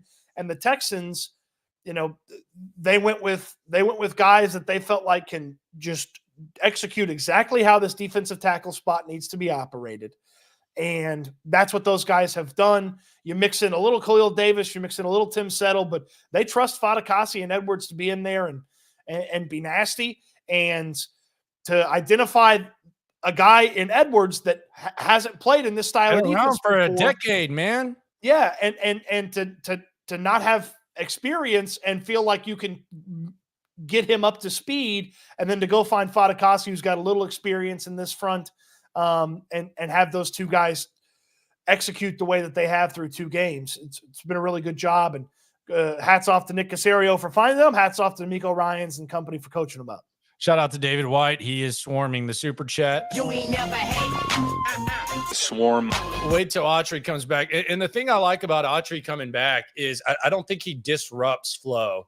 And by that, I mean, a lot of times whenever someone's out and then the guys replacing kind of get in a rhythm, a lot of times like their return kind of comes at the sake of the other guy. And are they rusty? Is there a rust element? And is the guy that was, are the guys that were producing at that high level, are they able to continue to produce when he comes back? He's kind of a Swiss Army knife type of guy, Danico Autry. So it's not like you set him in there for Mario Edwards or Fatukasi full time. He's kind of just like an extra element that D'Amico Ryans is going to be able to handle. So that's another thing I like about Danico Autry. It's not like if Malik Collins were out last year and it's like, well, you know what he's got to do. Like you got to set him in there, and it's really got to be in one spot. That's what I like about the Danico Autry element is it's almost like a Swiss Army knife on the D line. and a D-line that's playing really, really good on the edge and on the interior. I mean, imagine if you had a player that's not quite Will Anderson or not quite Danielle Hunter, but just like a step below them. Imagine if you could deploy him for 25 additional snaps on that defensive line. And something that they've done through 2 weeks is they will put defensive ends at defensive tackle on key rush downs. And that's where Autry's going to play a big piece too, because he can rush from that tackle spot better than most when you bump him down inside. So I am very intrigued to see how they maneuver the roster to put him in and how they work him in. And Jerry Hughes, he's a veteran. He's been around the block. If you take, Jerry Hughes' 13 snaps and take some from a couple of those defensive tackles and you hand 30 snaps to a guy like Danico Autry, this defense just, it keeps bumping up and you start seeing what the top end of this defense can be. Yeah, it's gonna be interesting to see what it looks like when he comes back. And oh, by the way, crazy ass Kurt Heinisch, he'll probably find his way back. Kurt Heinisch made history last week. I've never seen this in the history of football. Did you see Kurt Heinisch getting some work in on the side the other day? Yeah, I saw him getting some work in on the side. He was shirtless. Maybe you didn't see that part. I've never seen someone just rip their shirt off and just decide to get a workout in on an NFL football field. Kurt Heinisch decided to take the shirt off and put his pale ass belly out there on the field, and he was pushing the sled shirtless. That is Kurt Heinisch is a crazy mofo. That is something that I've never seen in my entire life. The defensive tackles are very different people, man. Very different people. Mr. PBR is what I call him. Kurt Heinisch is Mr. PBR. I asked him what his drink of choice was. He said PBR, and I got to tell you, that would have been my first guess. I bet you he doesn't drink just one either. Nah, he's holding the 30. He's the guy at the party holding the 30. So we'll see what. Handing it out. He's just, I don't know if he's handing it out or not. Who knows? But yeah, the D line has been nice. That concern, I don't want to say it's eliminated, but it's been a hell of a pleasant surprise. Offensive line, probably a little bit concerning right now, specifically on the run as you kind of reevaluate what went down with Mixon. It is Reaction Monday with Landry Locker and Cody Stoots. The other thing that I just kind of want to touch on briefly, those all whites should be the home uniforms. That should be that right there should be the home uniform. Forget the other ones. Give me the all whites all the time. Also, leave the roof open whenever it's a little bit hot. Not if it's like 100, but if it's a little bit hot, because in a world where teams have to travel to Buffalo and Green Bay and freeze their asses off against people who are used to being miserable and freezing their ass off, there's no shame in making the cold weather teams come down here and feel a little bit of humidity in September or October. So let's open up that roof and let's increase the advantage that the Texans have. I'm fully on board with that. Make them sweat. Make them sweat. Make them sweat. Texans get the dub. They improve to 2-0. On to Minnesota. A lot of people looked at Minnesota as kind of a bunny. Texans are opening as a 3-point road fave against the Vikings. I don't know which way this one's going to go, but I can tell you this line's going to move. I don't know if it's going to move up to 3.5 or if it's going to move down to 2.5, but this line is going to move. And you look at the Minnesota Vikings team that yesterday was able to beat the San Francisco 49ers without Christian McCaffrey. This game looks a little bit different than it did before. It looks way different. I mean, I would not have expected the Vikings to not only be 2-0, but to have looked as good. Like, it's one thing to beat the Giants. You put up points against the Giants. Okay, the Giants stink. But the 49ers are Super Bowl contenders, and they handled San Francisco. Brian Flores had lots of answers for what Kyle Shanahan does on offense. Sam Darnold looked good enough, which is pretty much all you can ask for when Sam Darnold is your quarterback. And that's a talented coaching staff over there, and they got some really solid players. The big question that we'll watch all week long is, what is Justin Jefferson's status? Because he leaves the game. He says it's not a big deal. He says he's going to be fine.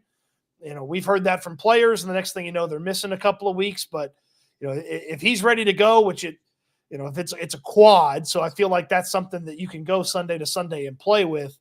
Did you watch Receiver? This guy's always going to play, man. Did you watch Receiver on Netflix? I did not watch the whole thing. I watched a decent amount of it, though. You should check it out. It's pretty good. Yeah, so I would expect to see Justin Jefferson next week, and I would expect that Sam Darnold's going to have one hell of a day trying to avoid this pass rush, because he's not Caleb Williams and he's not Anthony Richardson when it comes to escapability and maneuverability when that pass rush is coming. Yeah, that's really what's going to be interesting is, the Texans had 7 sacks yesterday. They probably could have had 15. I actually thought Caleb Williams did a pretty good job of getting away. I don't think he ran into too many sacks. Like, there's a lot of times where a mobile quarterback will run into sacks. I didn't feel like Caleb Williams really did that. So when you look at Sam Darnold, and you also look at the fact that it's not like they really have to blitz, I think you're in pretty good shape when it comes to getting after Darnold. This will be one of the more intriguing, Shanahan style offense versus Brian Flores, who's had some success against that style of offense in the past, and then DeMeco Ryans matching wits with Kevin O'Connell. It's going to be very chess matchy, more so than it has been in these first couple of matchups on both sides of this thing. Are you a chess guy? When's the last time you played chess? I played chess earlier this year. For what? It was the giant chess game in Galveston. Oh, that one. Okay. Yeah. No, I'm bad at chess. I'm really bad at it. Yeah, not surprising. You wouldn't want to see me in chess, by the way, or checkers, but I'm more of a Monopoly guy. It's too long for me. Hate Monopoly. So let's look at the AFC South with the Texans as they head into Minnesota. The Texans are 2-0. Everybody else is 0-2. I don't want to assume that the Texans are going to run away with the division, but my goodness, are the Texans in good shape right now? And I just don't know how much ground this division is capable of making up. I watched every single AFC South game. I thought this division would be good. I think there's a couple of teams we can't dismiss, but there is one team that is really, really in trouble. What's your overall assessment of the 2-game lead 2 weeks into the season? This has been a really disappointing performance from the AFC South. Obviously, the one team had to lose in week 1 because the Colts played the Texans, but the Colts looked horrific yesterday against Green Bay. That defense that was supposed to be a lot better than it has been through 2 games was putrid. Will Levis is just not consistent enough. He is not consistent enough to be an NFL quarterback. And the Jaguars, what's new? They're a team of maybes, and they can sit there and they can point to multiple decisions over the course of their past few seasons that drastically affect the way that they operate as a team right now. I mean, I was checking it during the game yesterday, and Aiden Hutchinson's got 1 sack. Aiden Hutchinson's got 2 sacks. Aiden Hutchinson's got 3 sacks. And I kept looking. Trevon Walker's not even in the box score, Landry. He doesn't even have a tackle. He doesn't have a quarterback hit. Yeah, Aiden Hutchinson looked pretty good. Thank God Aiden Hutchinson's not in this division. Yeah. And he's on the Detroit Lions. I don't think the Texans win the division last year if Aiden Hutchinson's on the Jags, to be honest with you. And oh, by the way, Jacksonville, you lose the Dolphins come back, beat you. Deshaun Watson tries to hand you the game there late. You can't get it done against the Browns. And as a get-right opportunity for you, you now get to go to Buffalo and play the Buffalo Bills off of the mini-bye that they had after they took care of business on Thursday Night Football. So congrats to the Jacksonville Jaguars on their 0-3 start. And then, oh, by the way, then they got to come to Houston and play the Houston Texans. Yeah, I look at this division, and I think there's a couple things. First of all, there's one elite quarterback in this division, and he plays in Houston. Yep. Tennessee has a really good defense. I think that they have a physical squad. I think they're able to run the ball, but the reality is their quarterback, the only person dumber than Will Levis is Matt Eberflus. And that's the only person in the NFL right now that is dumber than Will Levis. To do what he did yesterday, where they were in pretty decent control of the game, they were up 7-0 early, and he tries to throw it backwards inside the 15-yard line where you could take a 2-possession lead and the game is completely different. Will Levis, to do that after what he did last week, I just don't think it's ever going to click for him. I just think there's a certain level of idiot that you can't overcome. And I think Will Levis is that type of idiot. And Tennessee, I think I think it's a 2 chin strap game, especially with that defense. But their ceiling is limited as long as they have that guy at quarterback. The play that you're talking about, where he tried to get rid of it and he ended up fumbling it, like that was an excellent drive. That was the 10th play of the drive when he fumbled the football. They're in the red zone. He's coming off the field. Brian Callahan has got to be going nuts, going from working with Joe Burrow in Cincinnati to now working with this idiot. And you put the video up of Callahan, what the hell are you doing? And he didn't say hell. Yeah. And then the very next play, the defense goes out there, 3 and out. The very next play, when Will Levis gets the football, he throws an interception. It's like, yeah.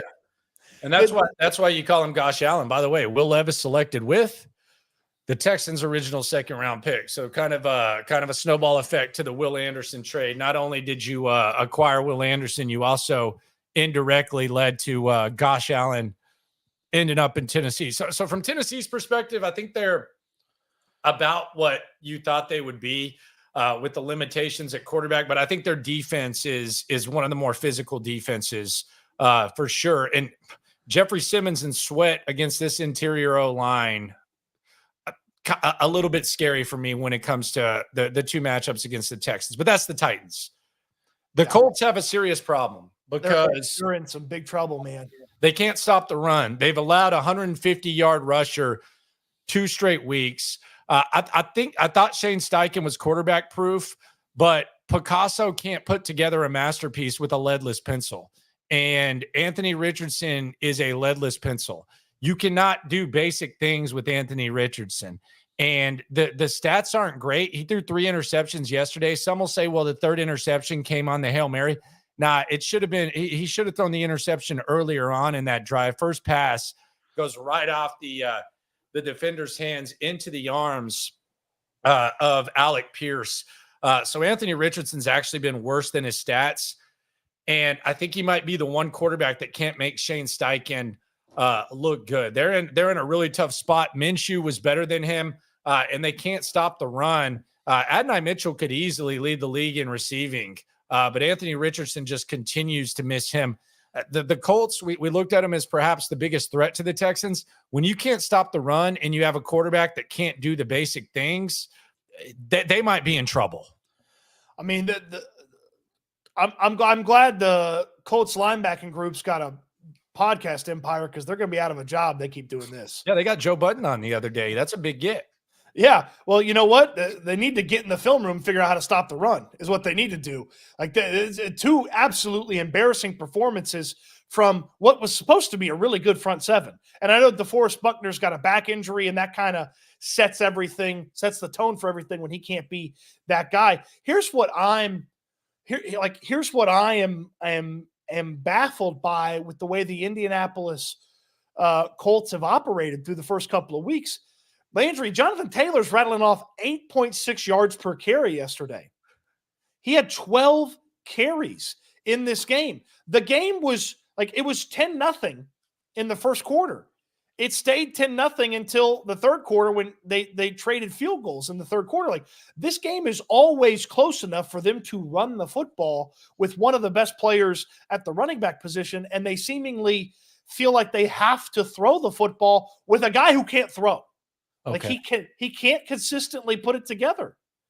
Shout out to I Must Pandoline. I didn't know that Zaire Franklin's podcast was on Joe Budden's network. That kind of helps. I just thought that Joe Budden just decided to hop on. I was a little bit more impressed than I should have been. So there you go. Never mind. Take back what I said about the big get. You damn sure better get Joe Budden on if it's on the damn network. So thank you. Hey, boss, can you come on? So here's the other thing about this game, and I think this was the most telling thing for me in this Colts Packers game, and this should make Texans fans feel really, really good. Big announcement coming up here on SNL Reaction Monday. All right, so just bear with me for a second. Okay, you're down 2 possessions. The Indianapolis Colts are down 2 possessions. I think they were down 9 at the time. It was in that vicinity. You needed a touchdown and you needed a field goal. It's 2nd and 11 from the 11-yard line. Okay. 2 timeouts, 2-minute warning upcoming. They decided to run the ball to make fourth down more manageable. It was 3rd and 10. They decided to run the ball and they gained 5 or 6 yards on the run, but the 2-minute warning comes. So you're only going to have 2 clock stoppages and you're going to have to score. If you have even an ounce of trust in your quarterback, then you should be looking to score preferably before the 2-minute warning, because then you're going to have 3 timeouts and 3 stoppages of play. That decision right there showed a lack of trust in the quarterback being able to convert the touchdown. And it was also a 40-second risk that the Colts took. So I thought that play right there, Shane Steichen can go up there and say, we still have confidence in Anthony Richardson. We've seen the guy play. And in that situation at 2-11 inside the 20-yard line, if you're not taking a crack at the end zone, then it shows that you're willing to take a risk that you should not be willing to take if you actually trust your quarterback. So I thought that was just kind of one of those things where sometimes actions show how a coach actually feels about his quarterback, because I don't think they do that with Gardner Minshew. And we're talking about Gardner Minshew. I don't think they do that with him. They sometimes force things with Richardson that they shouldn't be forcing, and then sometimes they realize his limitations and try to maneuver around that.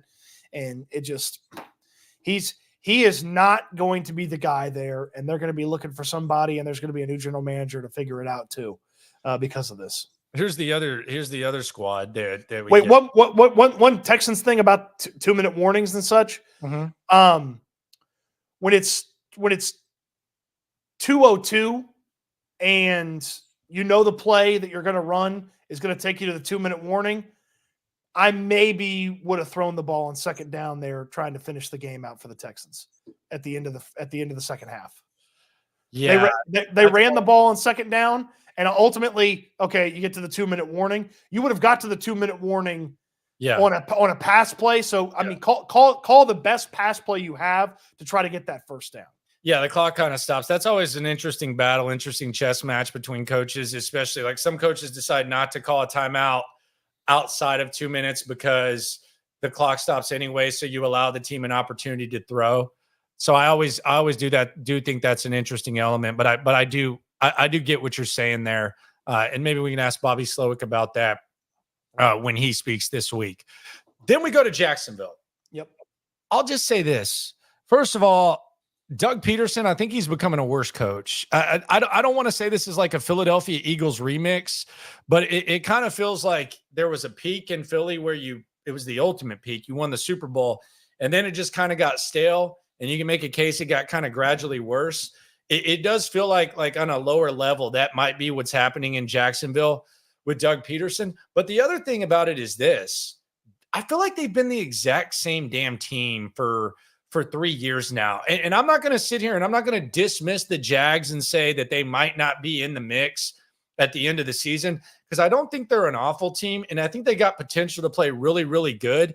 And they always find themselves in these games to where you can point to a couple of plays and say they could have, would have, should have won.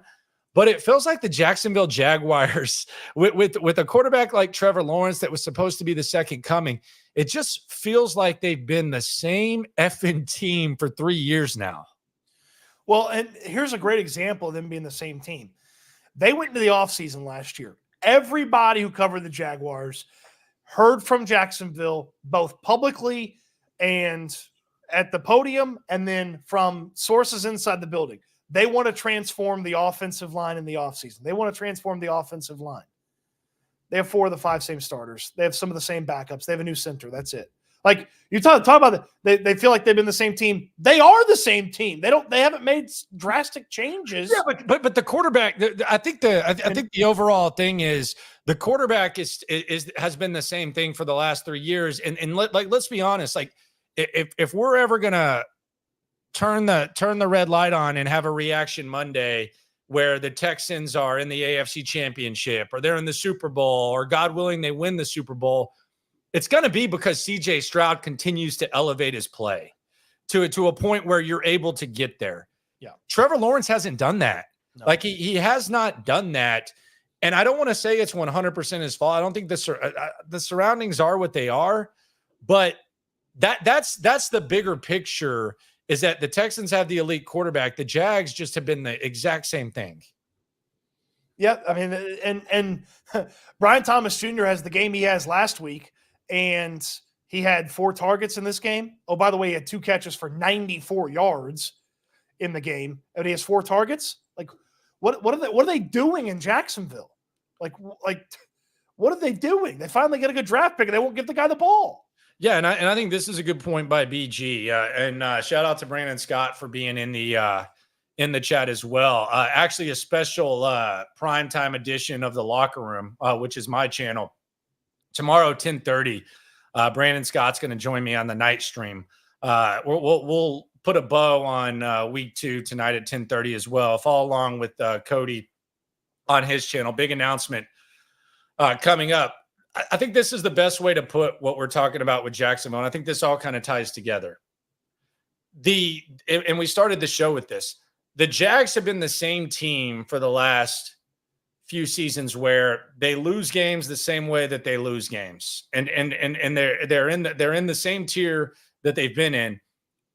The Texans used to find ways to lose the game to Indianapolis and this game to Chicago, and they've been able to find ways to win it. So we've actually seen, even if we just want to look at from last year to this year with D'Amico Ryans, we've actually seen the Texans find ways to win games that they usually lose. See Atlanta, see Carolina, and see the Texans find themselves in that same situation yesterday, and they're able to put the nail in the coffin of Caleb Williams. That's what I think is the biggest difference. As we've seen growth from the Texans, we really haven't seen growth from Jacksonville. It's a great point. It's a great point. And that's a limitation of coaching. It's a limitation of the players developing. And the Texans have had some really good player development. We've talked about it on this show. Henry To'oTo'o, the jump from year 1 to year 2, trusting young guys, veterans who've never been in this system like Mario Edwards performing. Like, you could point to so many things that coaching has a hands in, and then the players taking the coaching and performing better. That just doesn't happen in Jacksonville. Like, guys don't get a whole heck of a lot better in Jacksonville. They're just kind of there. And I say this every year. They're a team of maybes. Maybe they'll have enough guys perform well on any given week to win a football game, but maybe they won't, and they lose like they did yesterday to the Browns. Yeah, they found a way to get the dub. So let's put the bow on the Texans win over the Bears. Is there anything else that we need to add that we didn't add? Biggest takeaways, biggest things to watch moving forward. Let me see here. We talked about Tank Dell and how I don't like how they're using him. I think we've covered most of it. I do wonder. We talk about that early season NFL where those first few weeks are different, and then there's sort of a new season after you get through those first few weeks. That's something that, if you're trying to look for a benefit of the doubt for this offensive line, that's what you can point to. Like, oh, they haven't played together as much. They didn't practice as much in the preseason and didn't practice together hardly at all in the preseason. It's like maybe it'll gel and they'll come together. But you've got one of the most expensive tackle duos in all of football. They have got to be better at pass blocking at the tackle position. And those guys aren't like, I know Blake Fisher's on this team. They're not benching Laramie Tunsil or Titus Howard for Blake Fisher. So those guys are the tackles. Is that a thing? Oh, I mean, I saw people last night on social media, and I've seen it in the comment section. You need to clean up the timeline. That's like that JJ Watt straw man that I went back and forth with JJ on, respectfully, where he said that people were saying Marvin Harrison Jr. sucked. You might need to scrape the timeline a little bit there, brother. Well, I just thank God we have Blake Fisher. Yeah, well, he's not starting over these guys. No, they gotta figure it out. Yeah, not yet. My biggest takeaway is this: like we there was a time where you would compare the Texans to the Jags, or you would compare them to the Colts, or you would compare them to the Titans. I think right now the biggest battle with the Texans is themselves. I think the bar is high, and I don't say that to say that the Texans shouldn't, and might not be in a battle in the division, but it does feel like even when they win, there's a lack of satisfaction. So I think the biggest team in the way of the Texans right now, it's not the Jags, it's not the Colts, it's not the Titans, it's themselves. There is a high bar for this squad, and they haven't even reached it, but they're still 2-0. So that would be my biggest takeaway with this game. Like, we're talking about, can they run the ball? Not because we want to see them win the games and win the division. I think they can win this division without running the ball. Can the offensive line play elite? We're not saying that because you can't win this division without the offensive line playing elite. We're saying that because you're looking at the elite teams. So right now, it almost feels like the Texans are having a battle with themselves. And despite these flaws, I think that with these flaws, they're able to get into the dance, which is a really encouraging thing. And it's much different than we've been used to around here. Some breaking news for you, Landry. Tom Pelissero reporting that Joe Mixon is going to have an MRI on his ankle. So, not good. Not good. MRI on the ankle. Where exactly do we go from there? Well, I mean, look, you have an MRI on your ankle. That puts in serious doubt that you're playing on Sunday. And this doesn't feel like a Dalton Schultz ankle injury where he missed 2 days of practice 1 day and played this past Sunday. That's not what it feels like here. And there's some worry about structural stuff that could keep you out for a long time as well. Yeah, and I don't know, Dameon Pierce is banged up. Cam Akers has torn the Achilles twice.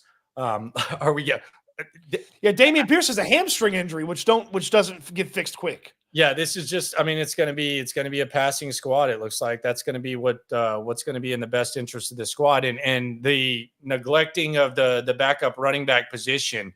That they said that they felt comfortable with Dameon Pierce. It's easy to feel comfortable with Dameon Pierce when he's getting 3 carries and Joe Mixon's getting 30. But now it's going to be this comfort that they had. We'll see what that looks like now, because they are they're definitely going to be, it seems like, without Joe Mixon Sunday, and who knows how much longer that goes. But MRI that's never the 3 letters you want to hear. I mean, the hope is, hey, it's just a precaution, and maybe he misses Wednesday, light practice Thursday, and then light practice Friday, and he can go on Sunday. But man, you're patiently waiting, or maybe impatiently waiting for the results to make sure that it's not something that's way worse. Yeah, and that's that hip drop tackle that they were trying to eliminate. So Texans going to have to find a way to run the ball, and they're going to have to do so likely without Joe Mixon. How long, TBD? I do. Oh, he didn't get the penalty call on that. Yeah, I don't care as much about the penalty. If they throw the flag, it's not like Mixon's healthy all of a sudden. Like, he still got hurt. It's not like the flag makes him healthy. Yeah, that's true. Shout out to Tom Pelissero for that news. Not great. And they're going into Minnesota. Going to have to figure something out there. Maybe it gets canceled out. Maybe Jefferson's a little bit banged out. Dameon Pierce is banged up. You got Joe Mixon banged up. Cam Akers with the ball security issues. You know what time it is, Landry? JJ Taylor time. He's on the practice squad. Funny, Cody. JJ Taylor time. Real thoughts swarming the super chat. You ain't never hate. Swarm. Thanks for the amazing Texans coverage. As an out-of-state fan, I depend on y'all. Well, thank you very much, man. And we're in the mix. We are everything you need when it comes to Texans coverage, which brings us to the big announcement. Reaction Monday is a thing with myself and Cody Stoots. Our channels are not changing. The content's probably going to increase as the season goes on.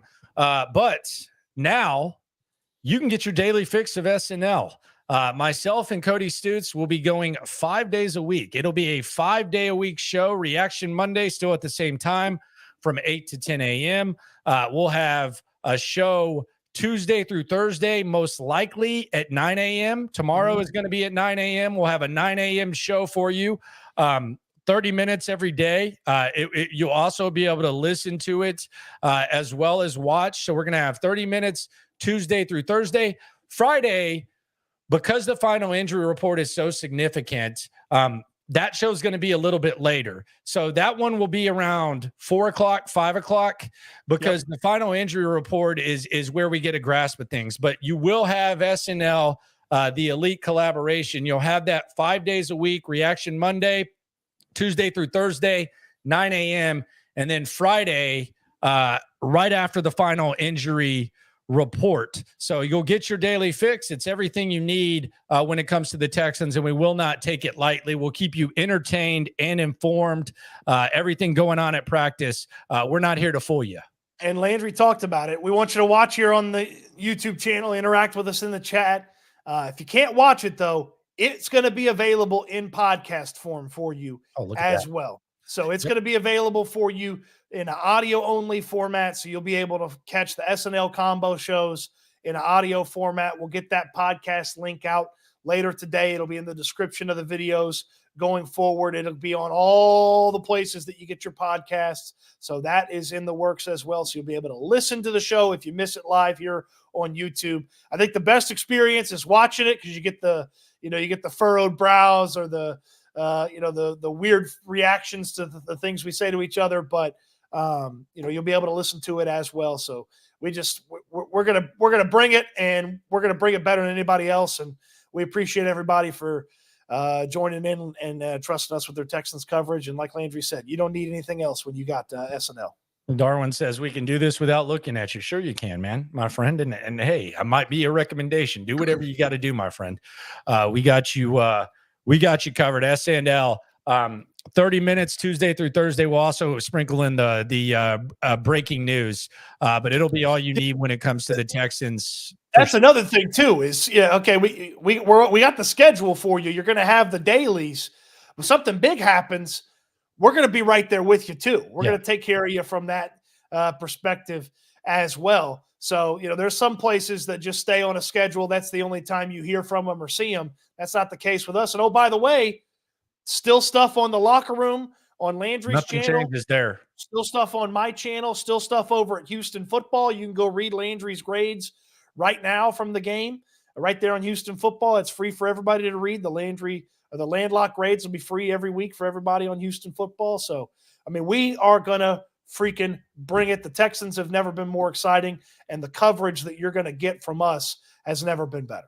Yeah, we got that. We got you covered. I promise you. Shout out to DeRhino for swarming the super chat. 2-piece combo from him. Shout out to him. You ain't never hate. Swarm. There you go. So we got you. Mr. Robot said that's how I handle dating lately. Do it without looking at him. I don't even know what the hell that means, my friend. I don't even know where to go from with that. But yeah, we got you Monday through Friday. SNL collaboration, the Elite collaboration. It'll give you everything you need when it comes to following this squad, whether you're in town, whether you're out of town. Promise you. We got you covered. We very much appreciate you. Texans get the dub. Now, as we kind of shift our attention, D'Amico Ryan's going to speak today after 3 o'clock. Maybe the Joe Mixon MRI results are there. Once that news drops, we'll keep you updated on that. Locker Room on YouTube, Cody Stoots on YouTube, and also the best form of written word. So appreciate y'all for coming through. SNL Reaction Monday, just a small dose of what we're going to do. Join us tomorrow, 9 a.m. Tomorrow at 9 a.m., we're probably going to react to the Joe Mixon news, I would assume. And we got you at 9 a.m. tomorrow. The people have been asking for stuff on a schedule. I know you've got the 10:30s every night over on the locker room. You could set your clock. The day after a game, you're going to get a reaction Monday. There will be a reaction Friday and a reaction Tuesday mixed in there over the course of the season. You're going to get reaction Monday, and then you're going to get it tomorrow morning, 9 a.m. You don't want to miss it, SNL. There you go. Cody, appreciate you. Appreciate, most importantly, everyone for rolling through. SNL is now daily, the simulcast on top of the actual channels. Fun times. It's really fun when you can get ugly dubs. Some would say there's no such thing as an ugly dub. D'Amico Ryans would disagree, but we greatly, greatly, greatly appreciate you. Be sure to swarm that like button. Texans in first place by 2 games. Let's keep an eye on that Joe Mixon news. For Cody Stoots, I'm Landry Locker. This has been the SNL Reaction Monday after every Texans game. Appreciate y'all for coming through. Always remember, when it comes to this Texan stuff, we're all in it together. Cody, get your trademark in. Get your exit in. Eat good, sleep good, be good. We'll talk Texans again soon.